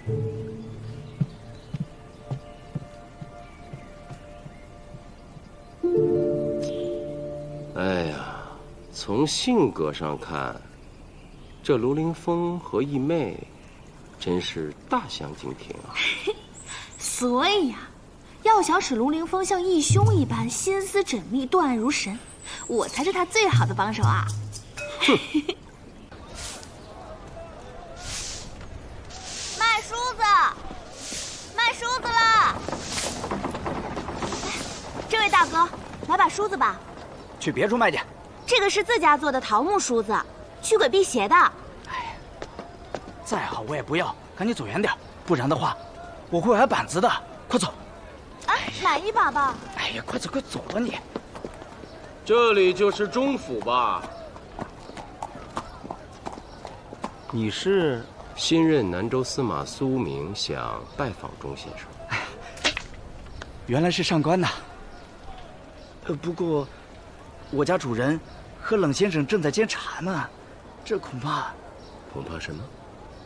监察使，就算刺史来了也不见。那我向你家主人学习监察，你看如何？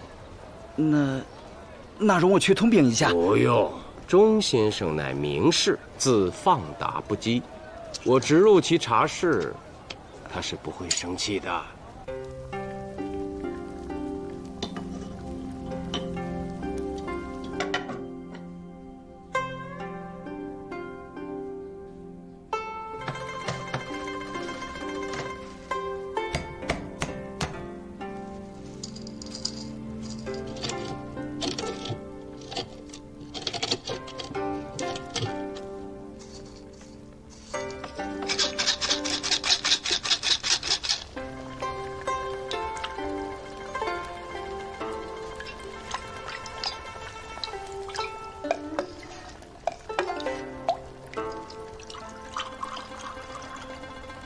在长安时，苏某只知茶可饮，后来听说南州有名士以品茶为道，今日我才得见如此精妙的监察之法。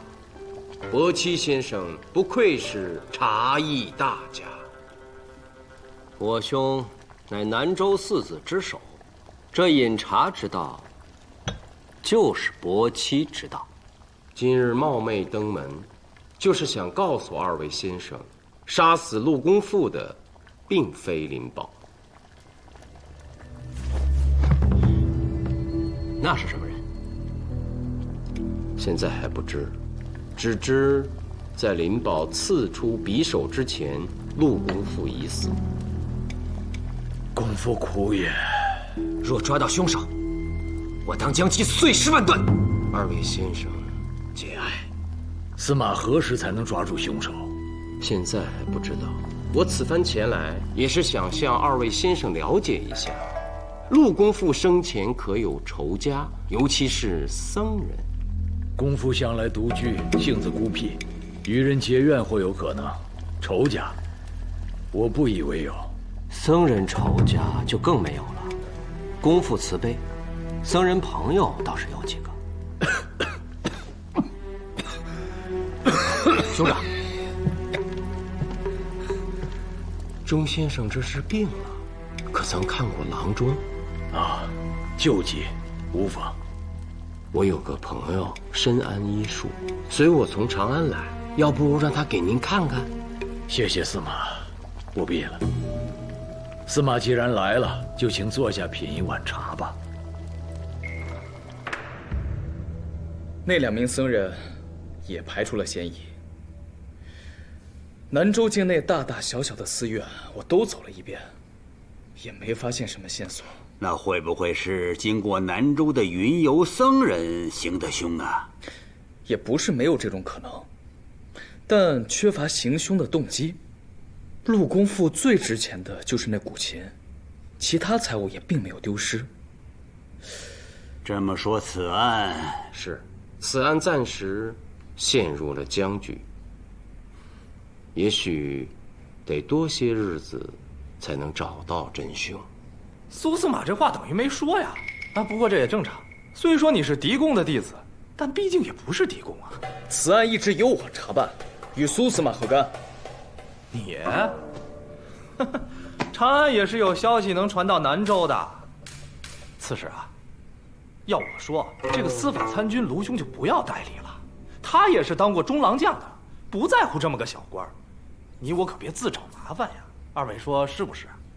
是啊，以卢凌风之才，代理个司法参军，确实说不过去。在来的路上，他还让我帮他请辞呢。多谢熊刺史抬爱，代司法参军一职，请收回吧。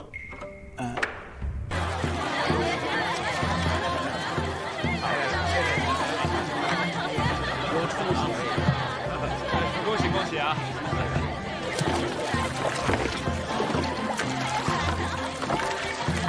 嚯，好热闹！看来请客的谢公在南州也是一号人物啊。大人物，你是他们家仆人？是，生下来就是主人，我生下来就是仆人。他的2个儿子都高中了进士，我替他高兴。大哥，你喝酒了吧？喝了又怎么样？这船还不是划得稳稳的吗？送完你们，我还要划这条船，去接2位公子呢。贵客到！请请。熊刺史，罗长史，父兄，谢公虽非南州4子，却是这里最有威望的乡贤。2位公子双双考中了进士，也是南州100年不遇的大喜事啊！恭喜恭喜啊！同喜同喜。谢公啊，苏兄在京城手眼通天，哎，他的这位义妹呀，更是吏部裴侍郎的千金。哎呀，苏司马，裴小姐，日后还请多多关照犬子啊。他们一个叫谢明，一个叫谢慧。哦，苏司马，请。苏兄。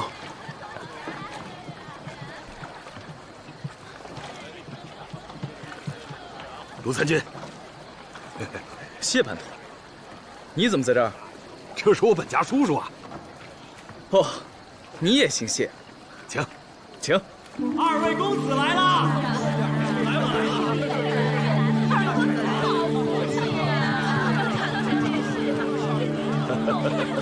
船头那2位便是犬子啊。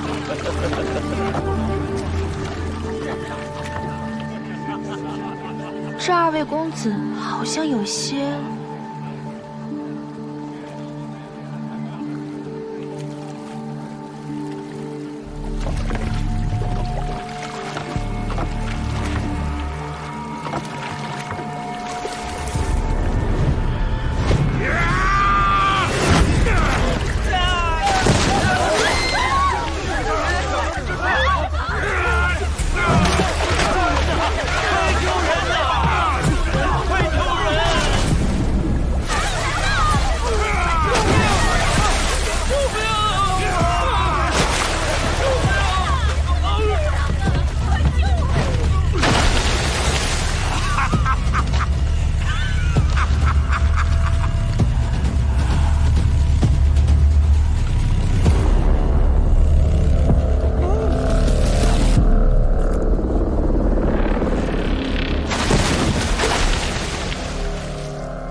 明儿，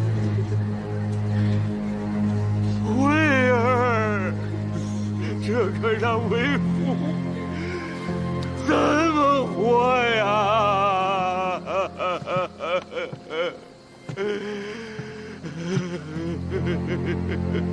这凶犯曾载我们到这儿，他不是说他就是这家的仆人吗？他是叔叔家的老仆人了，他这是心里憋着气呢，下手怎么这么狠啊？他住口，叔叔！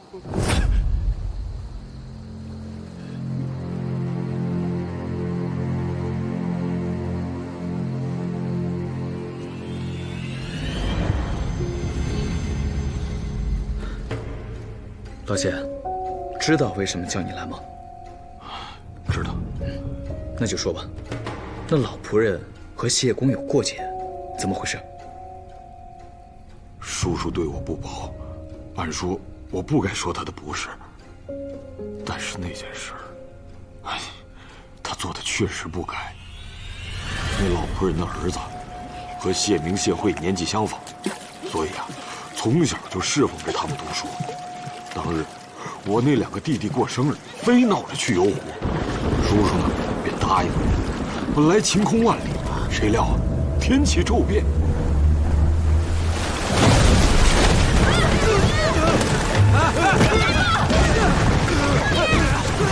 住了，小心啊！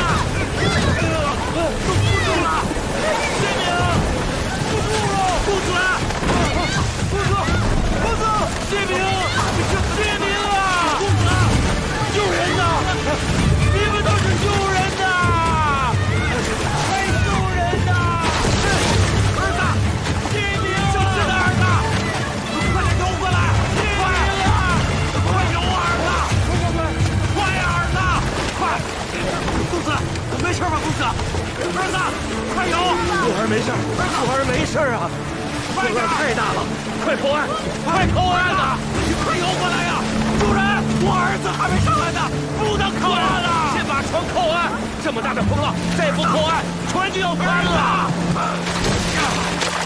当时湖面的风很大，若不尽快离开，整个船确实可能会翻了。不过，叔叔当时做的决定，也多少有些自私。那老仆的儿子淹死了。是啊，那老仆人也呛了水，算他命大，被浪拍上了岸。他儿子的尸体3天以后才找到。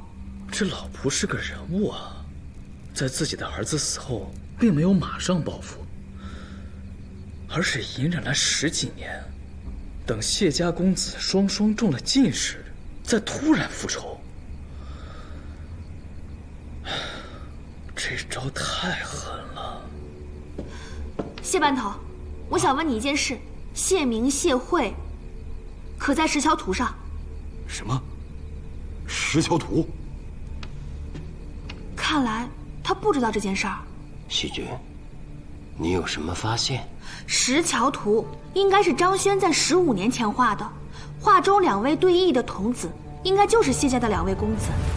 还有，画上的仆人虽是背身，但从形态上看，怕就是那行凶的老仆。画中2个对弈的童子是谢明和谢慧。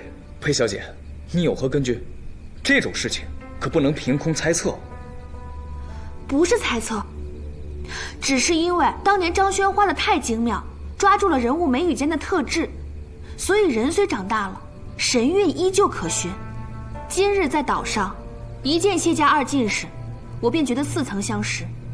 后来近距离看到尸体，便确定了。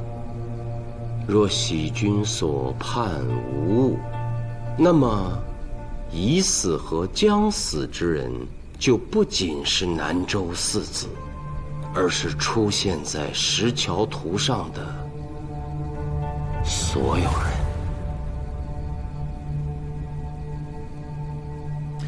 苏无名，你别跟你一妹一起危言耸听。不管怎么样，明天一早我会亲自去见谢公。裴小姐，我知道你擅长丹青，但是我不相信你的眼睛能有这么厉害。若你是错的，以后研判案情的时候，请你不必多嘴，但倘若你刚才的话得以证实，那便是此案侦破的关键。我卢凌风自当大礼相谢。谢公节哀。老人家，您二子新丧，苏某本不该叨扰，但督察司法是司马的分内之责，有些事我不得不问您。老夫已悲痛到谷底，也没什么不能承受的了。有话但问无妨。石桥图中的2位童子，是不是就是您家的2位公子？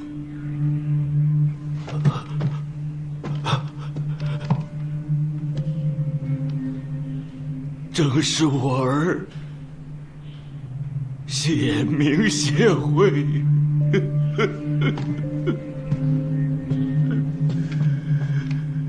愿闻其详。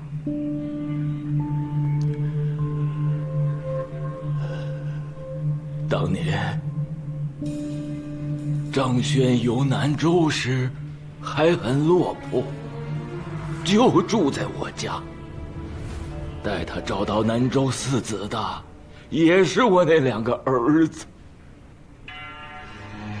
那画上背身的，可是那日在湖中行凶的老仆？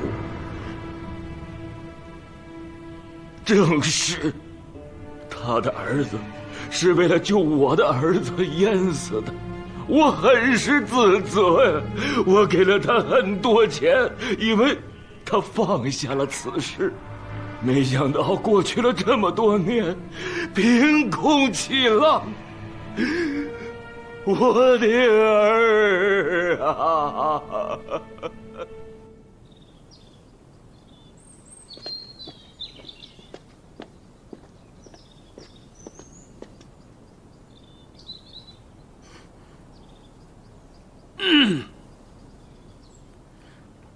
大丈夫一言既出，驷马难追，用不着你提醒。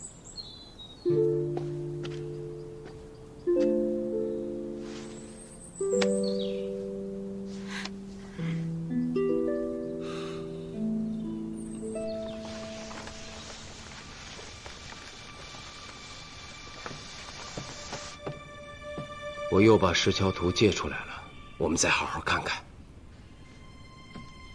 哎呀，这幅画太邪性了！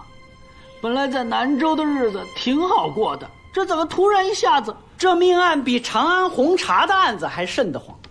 我昨天喝多了，现在有点老眼昏花的，我就不看了。这里还藏着一个人。嗯，哪儿呢？哪儿呢？树上。树杈间躺着的这个樵夫，虽然看不清脸，但从身形上看，当时是个年轻人，如今应该35、6岁。罗凌风，你虽不再是参军了，但黄班头和谢班头他们都还听我的，我去办。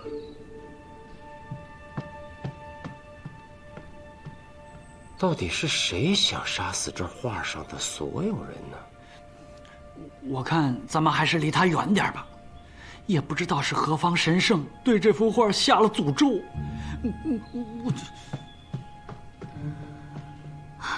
义兄，我们好像漏掉了什么。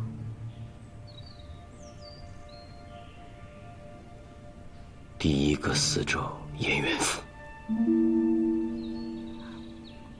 义兄的意思是，颜元夫的鬼魂在索别人的命。这世上既没有神也没有鬼，只有装神弄鬼的人。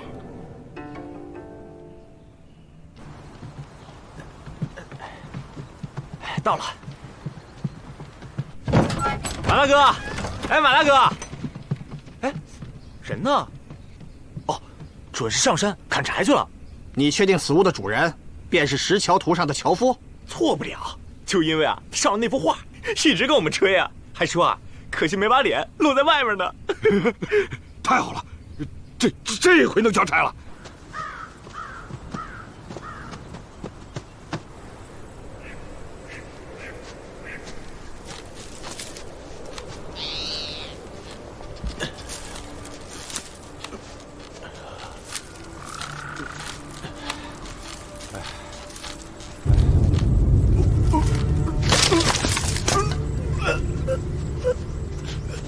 哎，马大哥，官差来找你了。你这上过十条图的了不起，这是要进去官府啊，享福呢。不好！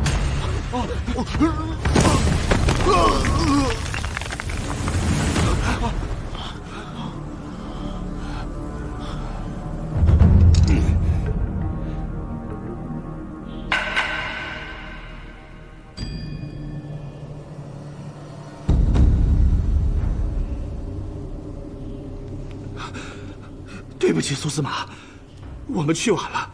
那悬崖太深了，要想找到尸体，快则3、5日，慢则半个月。而且那山里又多野兽，我怕。罗凌风，随我去一趟刺史府。我知道你怀疑颜元夫的死，但他已下葬多日。所以，必须得得到熊刺史的首肯。什么？要开颜元夫的棺？正是。你们抓不到真凶，就说这颜元夫也是被杀的？出现在10条图上的人陆续死于非命，所以，我怀疑颜元夫的死因。苏司马，颜元夫已经入土为安多日，要是掘坟，我这个周刺史没法向他的家人交代呀。只有查明死因，拿住凶犯，才可令死者安息，才可给家人交代。这命案现在进入了死巷子，你们在其他地方找不到线索，就要硬着头皮去颜元夫那儿找，是吗？长史这么理解也可以。不是所有的命案都能找到凶手，即便是你的老师狄仁杰一生破获诡案无数，难道他就没有留下过遗憾吗？恩师曾教诲，只要有一丝线索，绝不可轻言放弃。可若把尸体挖出来，没有被谋杀的痕迹，怎么办呢？任凭刺史发落。我敢发落你？你可是公主的人。我还真不是，相反，我正是因为得罪了公主，才被排挤出京，来到南州。但这些跟今日之事毫无关系。命案接二连三，真凶逍遥法外。苏明既为朝廷命官，就应早日拿住凶犯，还南州一片清宁。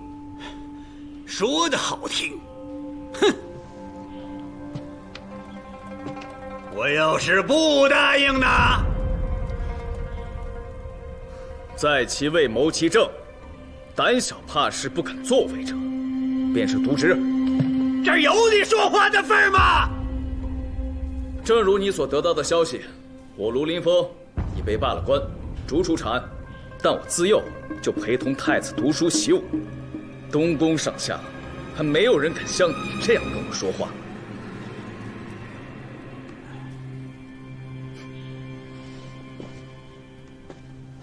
南州离奇命案，我已经派我的徒弟薛环快马回京，禀告太子殿下。熊刺史，你看着办吧。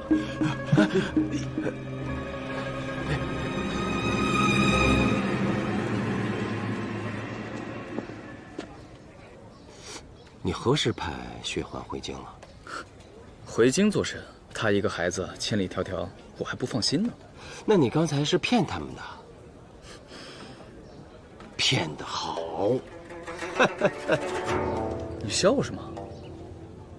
我一直怀疑你跟太子用的是一出苦肉计，不会是真的吧？当然不是。那你刚才骗人的时候，怎么那样的硬气？跟你学的？啊？啊，不对，应该是跟费基师学的。哼，这个费老怪，对付熊刺史这种人，这招还挺管用。卢凌风，你变了，你变得不像你我初时那会儿耿直冲动。今日你要别说今日的事了，你还是想想明日验尸的事吧。卢将军说得对。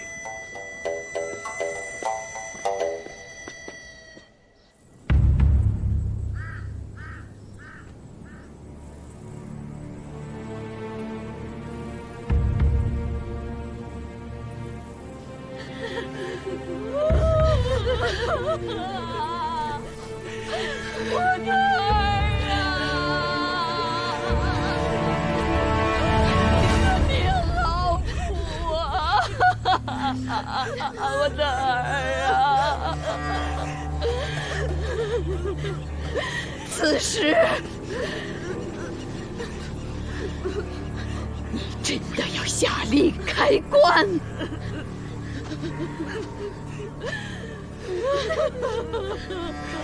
老人家，我与严兄是故交，此番若不能发现疑点，苏明多年之后愿在九泉之下向严兄磕头请罪。你说这些有什么用？是啊，如今天寒，叫我儿仆尸荒野，我这做娘的还活着干什么呀？我不活了！苏司马，时辰已到。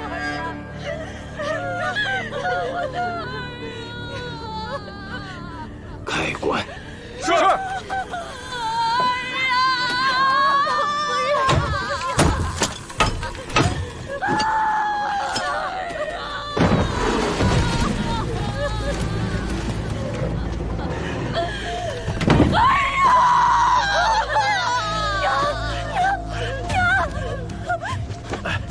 苏明，你会遭报应的。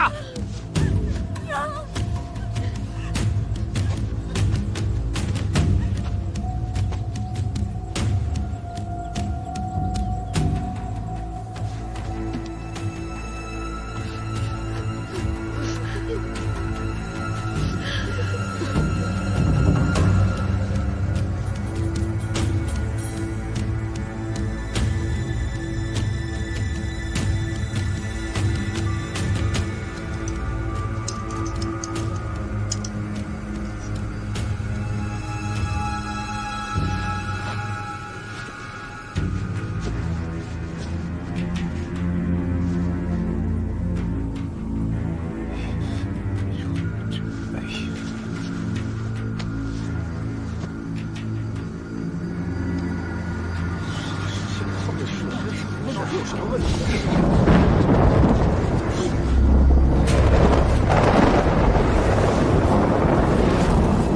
吕布，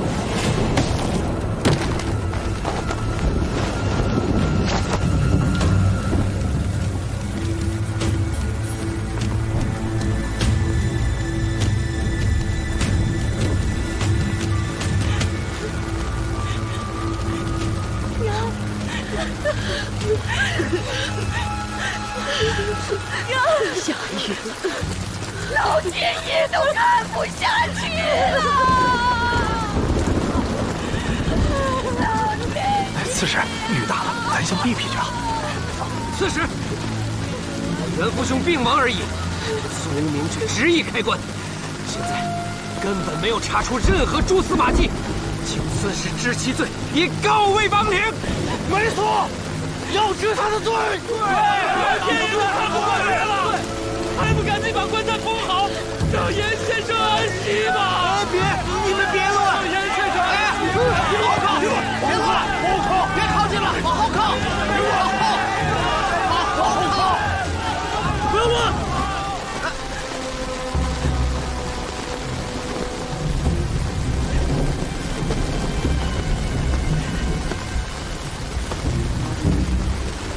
我乃范阳卢氏卢凌风，前任金吾卫中郎将是也。现有官府告示于此，苏司马是奉命验尸，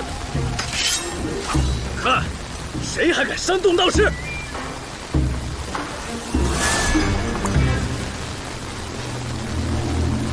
严老夫人，诸位南州百姓，苏司马乃狄仁杰狄公弟子，数月前力破长安红茶诡案，名震朝野。就连太子殿下、公主殿下，乃至当今圣人，都对他赞赏有加。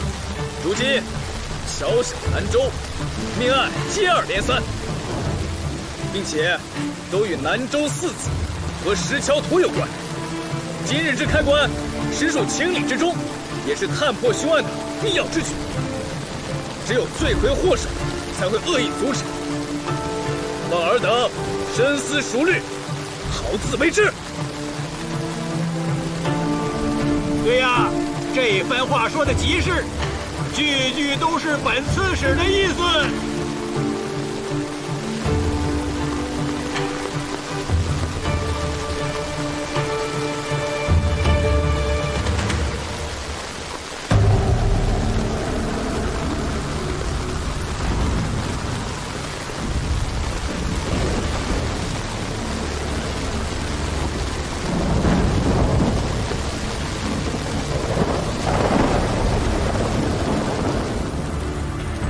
今日之事，苏明谢过中郎将。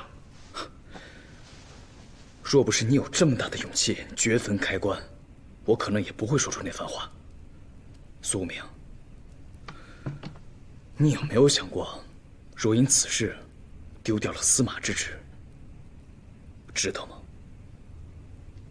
追查杀害新娘的凶手，并不是金无畏之责，彻查长安红茶更与你无关，你却诛杀幽离四怪，力避真凶原来，结果呢，却沦落到今天这个下场，你就没有想过，值不值得？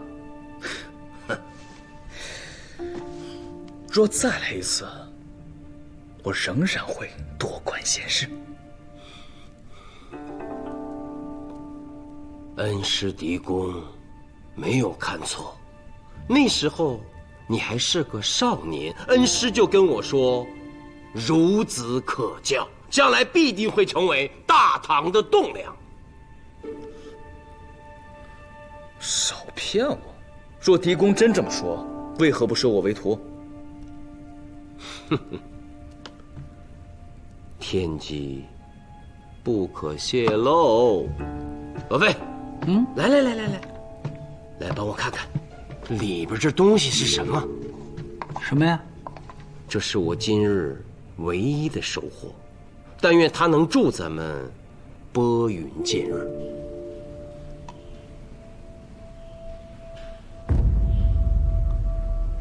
这好像是某种虫子的蜕皮呀。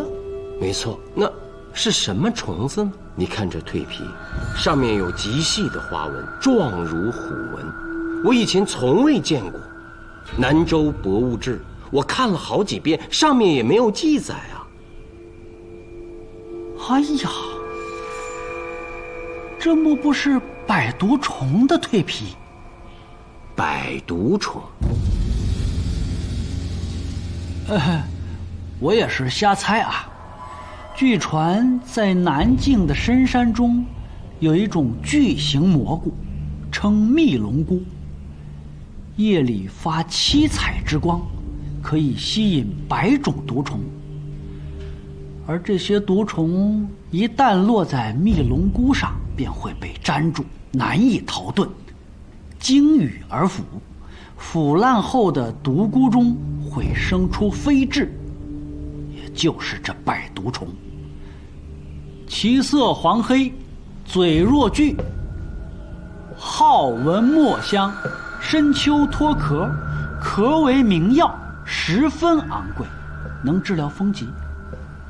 故南境人以墨香诱捕此虫，而那些捕虫之人，生还者也就3、4成，因为此虫十分可怖，入人耳鼻，吞噬心脏，最后再由头顶而出。可是为了发财，人们往往铤而走险。在长安之时，我听说过，当年高宗皇帝曾患风疾，除用刺血之法外，还服用了多味草药，其中最为昂贵的就是从南州送过去的。莫非就是这个？十有八九。但我刚说的这些都是医书上所记，还有民间传闻，真的我也没见过。无妨，只要它是产自南州，咱们去药铺打听打听，不就知道了吗？那我跟你一起去。不用了，有件更重要的事儿需要拜托给你。什么事？若石桥图上的人都有危险，现在我们最需要保护的是冷吉。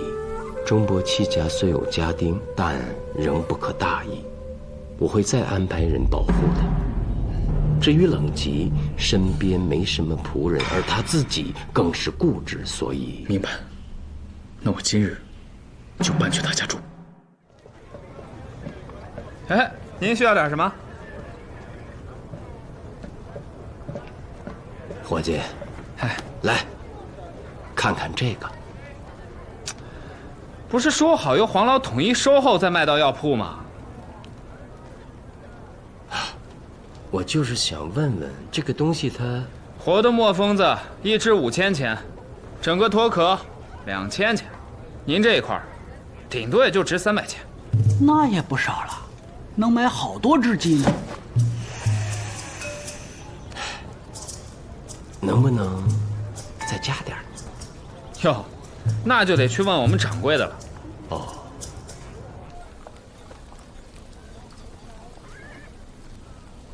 你们不是石桥山的采药人吧？这东西哪儿来的？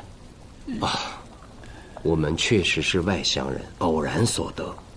听说还值几个钱。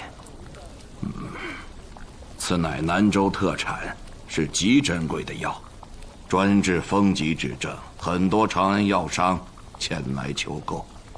刚才听伙计说它叫墨疯子，俗名而已。此虫很怪，喜欢闻墨味，但也是最狠毒的，专钻人的七窍，吞食心肝，7日内人必痛苦而死。而它呢，当人死了多日后，才会从体内爬出，并蜕皮成蛾，但多数都没机会活着飞走，因为它钻出来的时候，死者早已被装进棺材了。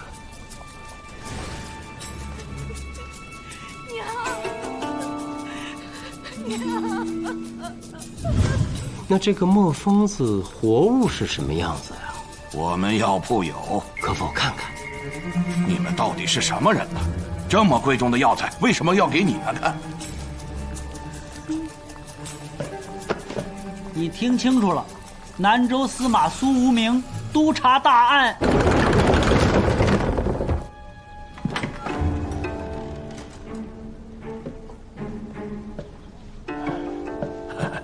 司马，您看。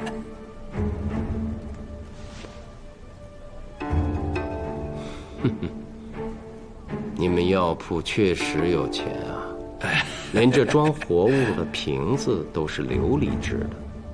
要知道，即便是在长安，这琉璃瓶也不是多得的。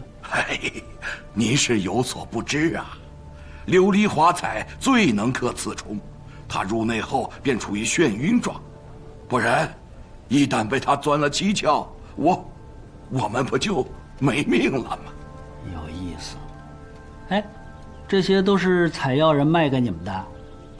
在南州，专门有人捉着墨疯子，因为卖上一只挣的钱，就够花好几年的。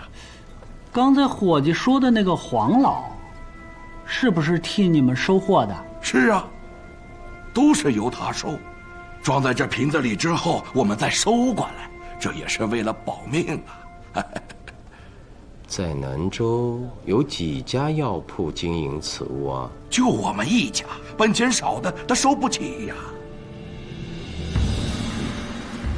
收墨疯子这些年赚了多少，我可都说了，这不犯法吧？我想问的是另外一个问题。除药铺外，南州城里的人有没有私下里给你买过此虫的？没有。哦，城里的百姓没有，只有一个游方和尚买过。和尚，多大年纪？穿什么样的僧袍？哪里口音？哪里的口音我真没听出来，好像也没穿袈裟。没穿袈裟，你怎么知道他是和尚？那天我正在……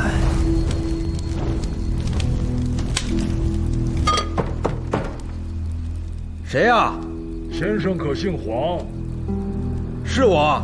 我是从外地来的，有风疾病人欲向您求购2只墨疯子，愿出高价。我当时家里还真有2只活的，就跟他要了黄金，他也没还价。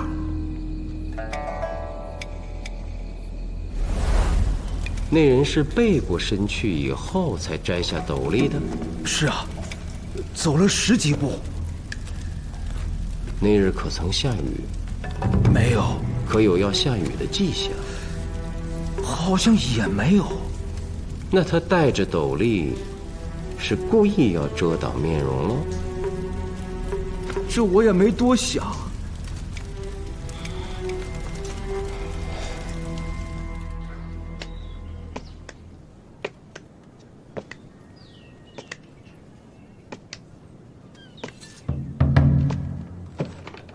冷兄，借几本书看看吧。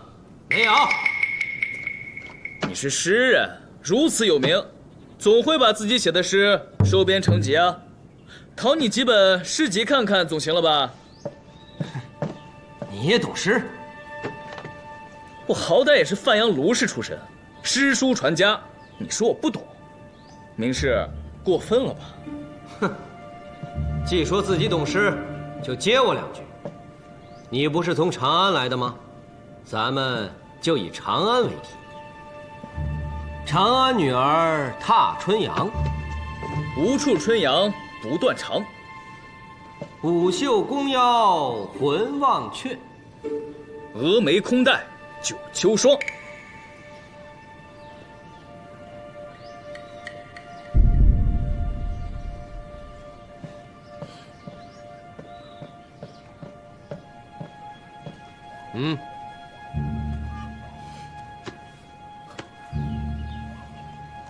渴了说话，屋里有茶。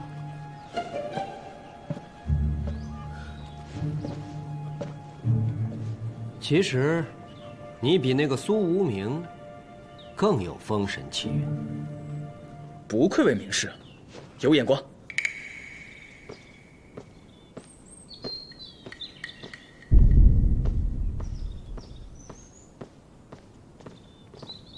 义兄，可是案情有了进展。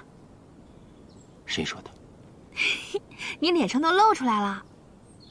唉，人都说，名士都能做到喜怒不形于色，即所谓魏晋风度中的雅量。看来，义兄还差得远呢。倒是有名士修书给你。冷琪还是钟伯期？钟伯期。书信在何处？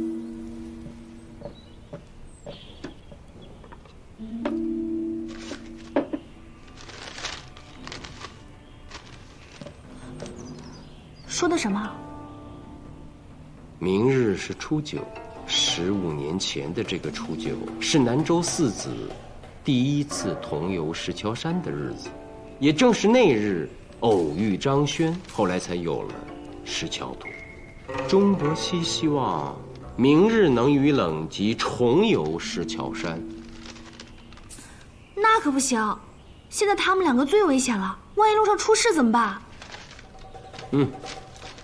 他提出可以派人保护，他要故地重游，还要在山间品茗饮茶。不光修书给了我，还请了熊刺史和罗长史。我好像没有理由拒绝他。再说，义妹不是一直想去石桥仙境吗？同去如何？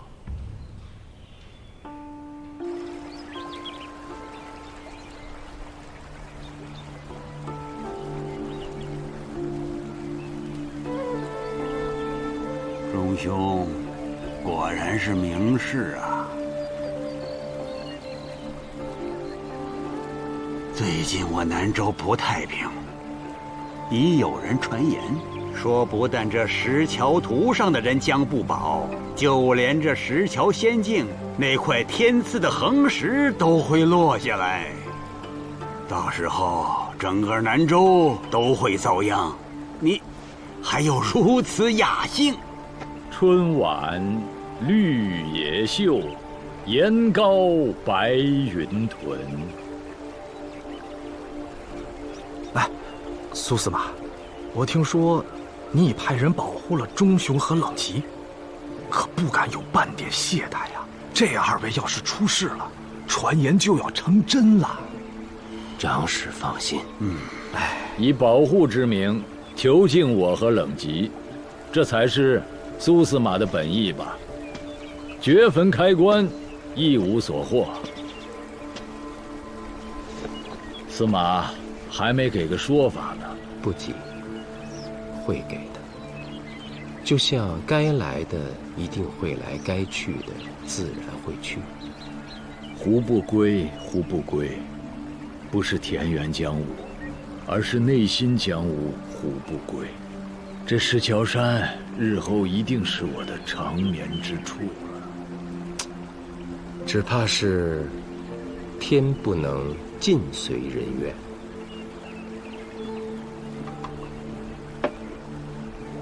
我年少时便采茶于石桥山，此山的一石一木皆与我有缘。我对此山之情，苍天可见。上天必会眷顾我的。苍天不负有心人，但也常有处心积虑者，最后竹篮打水。苏兄，钟兄请我们过来喝茶，那也是为了追念南州四子深厚的情谊。你怎么总说些不中听的话呀？刺史教训的对，苏某从小就不怎么会说话。熊刺史，罗长史，稍后，我这就为诸位煎茶。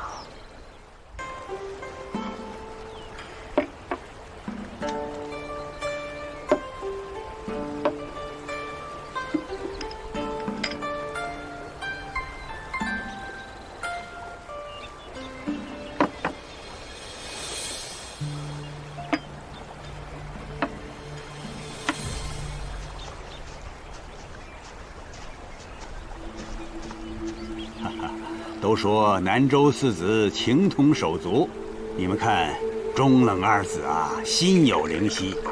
这边茶刚煎好，那边人就来了。兄长，贤弟，兄长。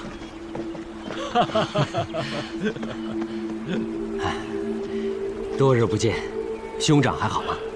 冷吉想你了。兄长，你本来身体就不好，如何还到山里来呀？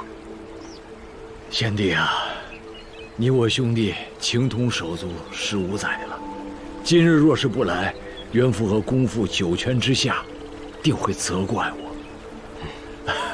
茶已煎好，随我来。哎，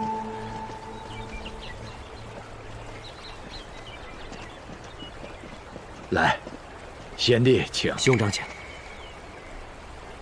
苏司马，京城之中，喝茶的人多不多呀？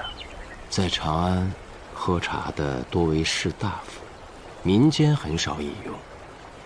我相信总有一天，长江南北，大河上下，无论是士族还是百姓，人人都会喜好茶。此亦我之所愿也，因为我听闻茶者，君子之饮品也。兄长，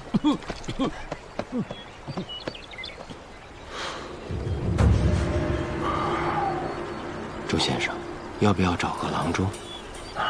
不用了，这是老病。既是老病，更应该找郎中。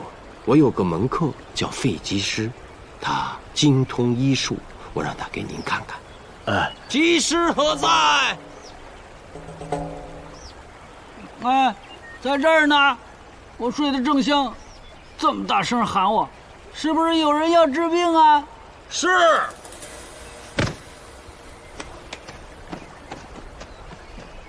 技师，刚才钟先生咳血了。哦，我来南州之后，发现好多南州的病人也这么咳嗽，想必是同一种病吧？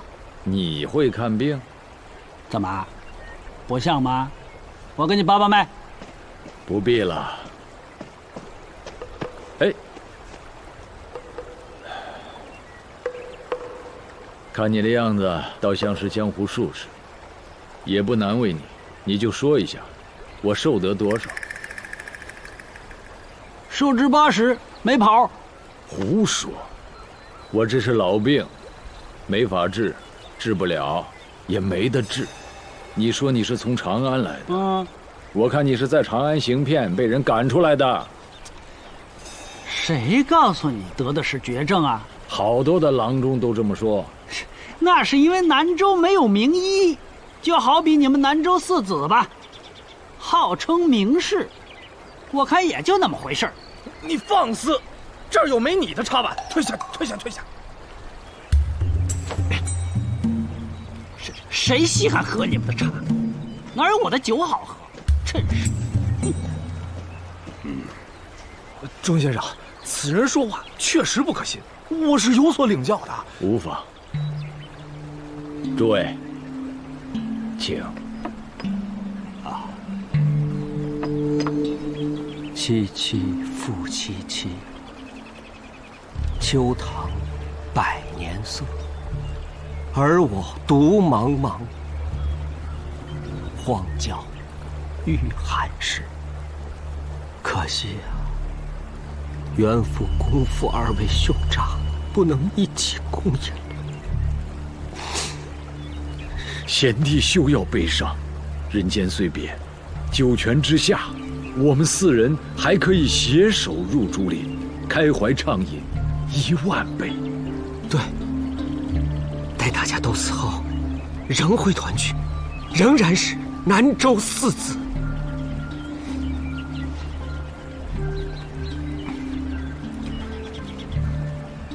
哈哈哈哈哈！哎，你们听这笑声，底气十足，哪像人之将死啊！你，刚才钟先生说让我给个交代，好，那我就和卢凌风给大家讲讲最近发生在南州的故事。哎，说实话，我现在呀不想听什么故事，就想知道这凶手啊何时能够缉拿归案。此事莫急，等我把故事讲完，凶手就会在这石桥山的云雾中现出真身。啊！故作玄虚，看你能说些什么。冷先生还记得在给陆公父守灵时遇到的黑白无常吗？那晚是你搞的鬼。卢凌风，你现在知道我是何时验的尸了吧？冷基，当日你极力阻止开棺，我便想先抓住凶犯，再逼你同意验尸，倒推此案。抓了灵宝后，经审讯，他承认刺杀了陆公父，这便误导了我。幸好苏司马之前仔细验了尸，我发现陆公父是先被人勒死，后被敌手所刺，所以灵宝并非真凶。这个时候，最值得怀疑的人就是冷基。我？尸体是你最先发现的，而且你极力阻止开棺，难道我们不该怀疑您？要不是抓捕灵宝时涂岩批落网，冷兄恐怕一时难证清白。我叫涂岩批，是钟伯奇和冷基雇的我。我只要抓住灵宝，把他带到陆公父的灵堂，交与二位先生，我便能得到4仙钱。接下来，陆离引起了卢参军的怀疑。此人非常想得到石桥图，故而很有可能杀掉图上的人，让欧阳权觉得此话不吉利，迫使他低价出售。另外，陆公父的琴确实是被他偷走的，但他没有行凶时间。此人如今在押南州狱。我也怀疑过欧阳权，他羡慕名士，一心想成为南州第5子，但由于其商人的身份，每每被4子所轻蔑，因此心生怨恨是有可能的。查探以后发现，欧阳权也没有行凶时间。在我一筹莫展之时，熊刺史帮我。若不是您邀请我参加湖心亭的宴会，并让我带上义妹喜君，此案还真有可能成为悬案。裴小姐，我义妹喜君自幼学画，尤善人物。她发现谢公2子就是15年前石桥图上对弈的童子，而那个行凶的老仆也曾出现在图上。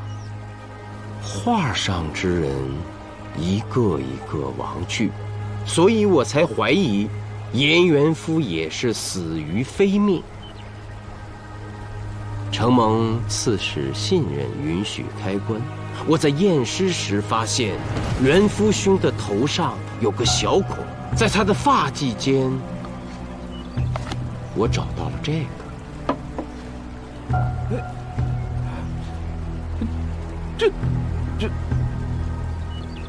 钟先生从小就在石桥山上采茶种茶，对这个并不陌生吧？我给您提个醒，这个就是百毒虫的蜕壳。莫疯子，莫非元夫兄是被那毒虫所害？此虫长在深山之中，只有采药之人为了谋取暴利，才会被其所伤。颜元夫一直待在自家中，这怎么可能啊？那是因为有人从替药铺收此毒虫的黄敖手里买走了2只。黄老一开始以为是游方的僧人，可事实上，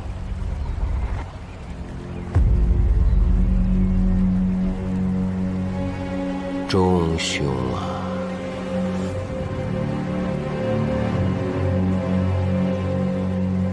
怎么？钟明氏还需要卢凌风帮你不成？等等。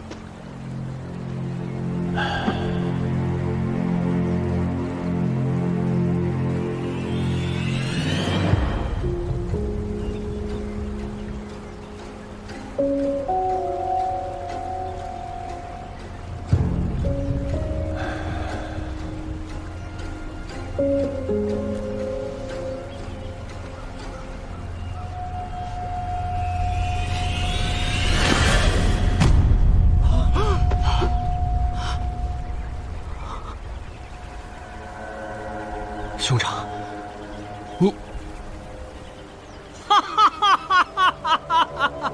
原来明氏是个秃子！哈哈哈哈哈哈！苏司马，你是如何得知我脱发至此的？那是因为上次到府上拜访，我看见你府上的仆人在驱赶一个卖梳子的小姑娘。这个是自家做的桃木梳子，驱鬼辟邪的。再好我也不要，赶紧走远点，不然的话我会挨板子的。快走！后来我就将那位仆人请到了司马府。慢慢吃啊，有的是。哎，薛环，快倒酒。他并没有看见过主人秃头的样子，但从2年前开始，打扫你卧房时，他会经常发现大把的头发，而这半年已经没有了。掉头发是因为你觉得自己得了绝症，过度忧虑所致。苏司马，你的意思是，这一切都是钟伯期所为？我与袁夫兄是故交，也曾去拜访过嫂夫人。我夫君为人和善，并没有仇家。去世前1个月，一直在编写他的书法拓本，从未出过家门。虽然患有风疾，但之前都是很轻的。您再想想，有没有漏掉什么？他去世前几日，他的兄长钟伯期曾携茶来探望。兄长，等我把集子编完，再去你那里喝茶，不就成了吗？何必大老远的跑一趟呢？你做事情仔细，等你编完啊，恐怕得明年了。贤弟啊，你是不是心疼我，才不肯叫我带着茶具过来为你煎茶？承蒙兄长厚爱，实不相瞒，我想你煎的茶，想得好苦啊。钟先生茶艺无双，果然名不虚传，就连这瓶瓶罐罐的都如此好看呢。啊，弟妹见笑了。我虽不太懂茶，但也知道茶具讲究个朴拙自然，没听说过用琉璃这种奢华器皿的。那日在药铺，掌柜的也告诉我，您是有所不知啊，琉璃华彩最能克此虫，它入内后便处于眩晕状，不然一旦被它钻了蹊跷，我们不就没命？颜元夫是书法大家，身上自然常带墨香。这毒虫俗名墨疯子，钟伯期只要伺机将其放出，那遇害者必是颜元夫无疑了。兄长，你平日煎茶，我可从来没有见过用琉璃瓶子。他们说的不会是真的吧？陆公父之死，有人目击，是他经常救济的一个乞丐。乞丐说，他只看到了凶手的背身，因有遮挡，他见到的是一个秃头。那日在颜元夫坟前，陆公父悲痛欲绝，琴弦都弹断了。但陆离偷走琴时，琴弦已经被换好。如果我没猜错的话，那琴弦是钟伯期你送的。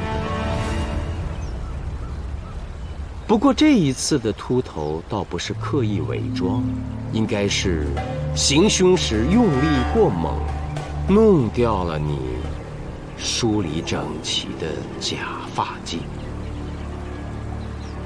钟伯期，你倒是说话呀！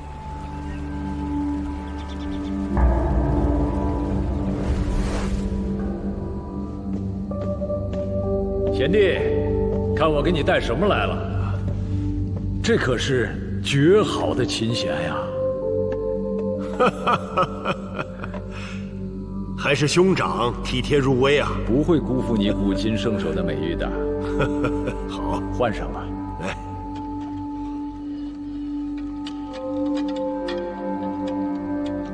我也走累了。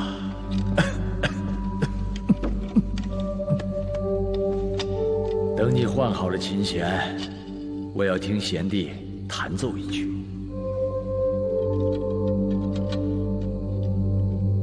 好啊。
兄长，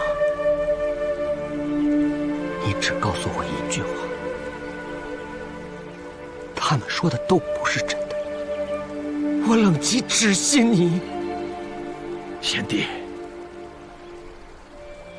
我太在乎你们了，我才会这么做的。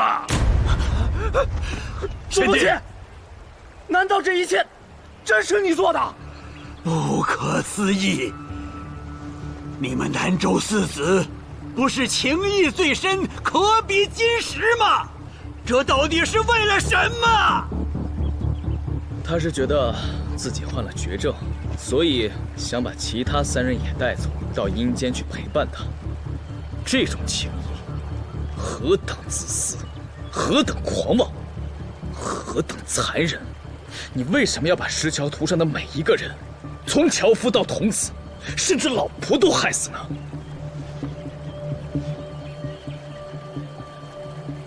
樵夫，我们找到樵夫的时候，他似突发疾病跌下了山崖，形状甚是痛苦。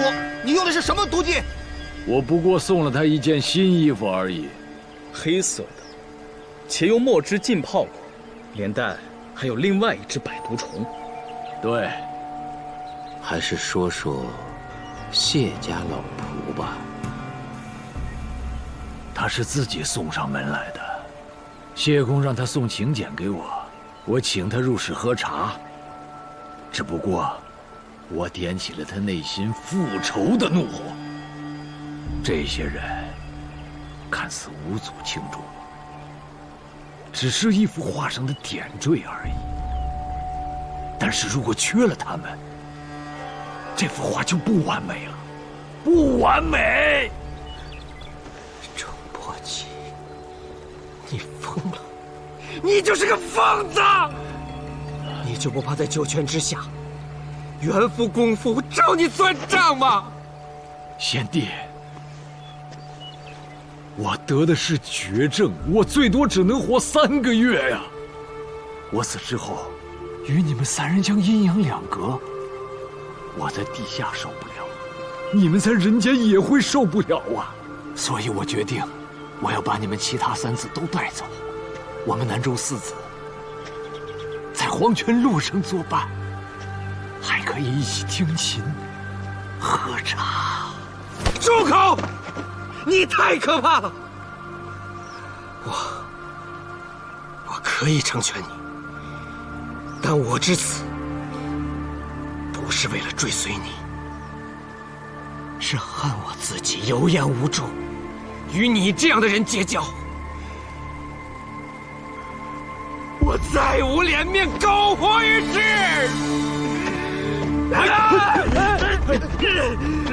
贤弟啊，何至于此？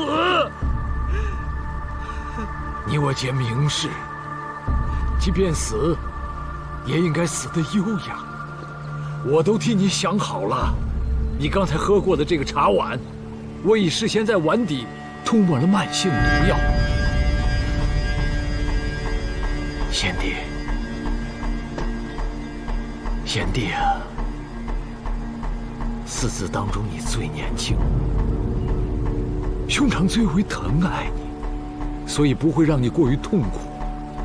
一会儿你走的时候，一如黄昏暮色慢慢降临，你会看到很美的景象。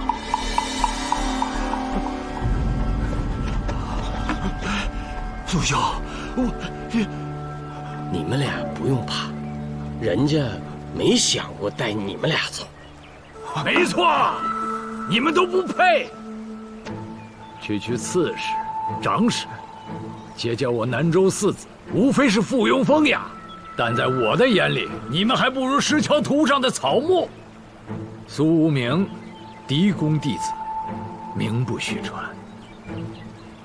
陆林峰，你曾是金吾卫，护佑过天子，倒也有几分手段。可是诸位啊，我钟伯希如今是大事已成啊，诸位奈何不得我吗？哈哈哈哈哈哈哈哈哈哈哈哈！石桥仙境真美，奈何人心太险恶。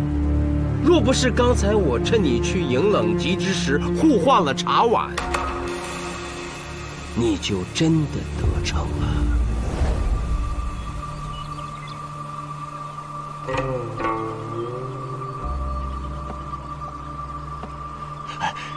苏兄，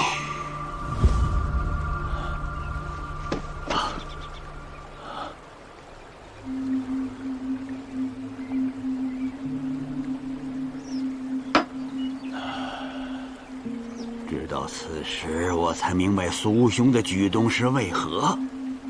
你这是救了冷极一命啊！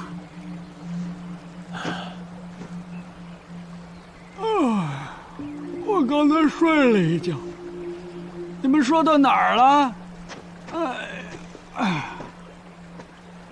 钟伯期呀，钟伯期，你得的根本就不是绝症，只是南州偏荒，庸医误诊。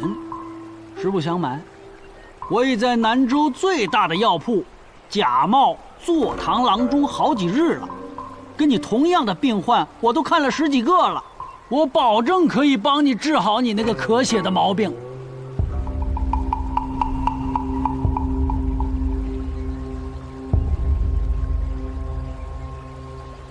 画好了，画好了！我家小姐已将今日之景画了下来。你们看，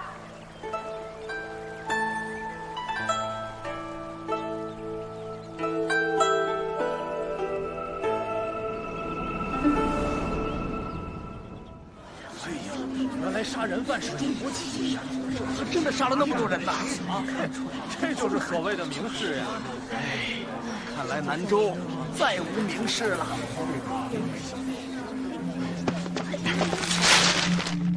钟伯期无端害死了那么多人，砍他一次脑袋都算便宜他了。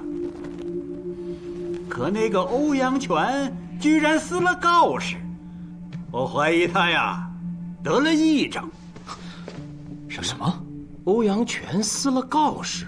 这是何时的事儿？就在刚才呀，吵吵嚷嚷的说不准任何人损害南州四子的名士声誉。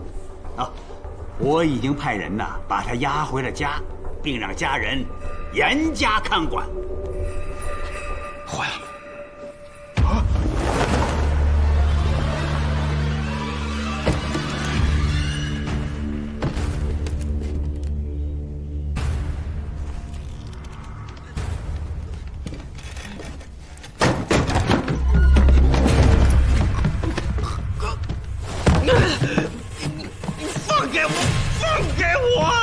欧阳全，你也疯了吗？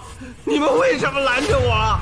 为什么呀？难道你们不应该乘人之美，让我到九泉之下与钟伯期、颜元福、陆公父结成新的次子吗？你以为你只有这样做才能成为名士吗？还能如何？我是个商人，就算有家资1万，还是被人看不起的。你放开我！欧阳全，你有没有想过，究竟何为名士？这些年你在南州做的善事，有目共睹。多少落魄后生，在你的酒楼、商铺里谋到生计。不管是否是鸡年，你都会在年关的时候打开自家粮仓，将米稻发放给州里的穷苦人。你怎么知道？为了查清案子，我难道不走访民情吗？是啊，你所做的一切，南州老百姓都记在心里。而你的这些作为，才是真正的名士胸怀。在我眼里，你比石桥图上面那些人更配做名士。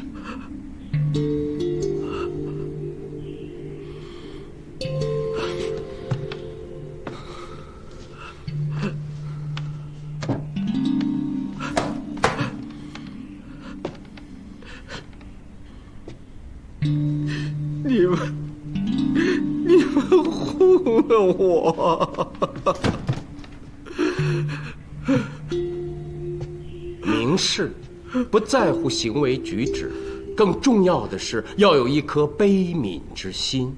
在南州，你欧阳全若不算名士，谁敢称名士？至于石桥图，陆离愿意原价退回，我义妹喜君也愿意帮你补画。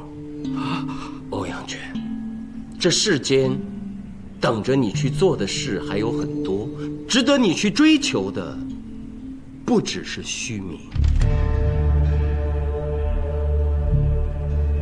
欧阳全，我与苏司马愿意交你这个朋友。他日我们携手入竹林，效仿妻贤，陪你痛饮，还不行吗？哎，再加上费技师，他最爱喝酒了，对你也是赞赏有加。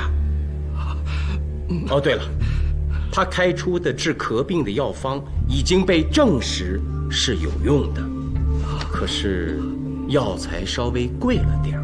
南州有很多贫苦的老百姓买不起呀。我愿尽绵薄之力。欧阳兄乃真名士也。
我来了这许久，都没见你咳嗽。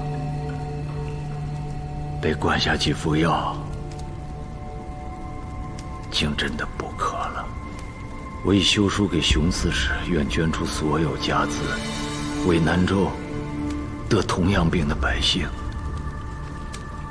买药治病。你是想赎罪，换回自己一条命？不敢死，也不敢活着，怕袁父、公父，还有那几位九泉之下找我算账。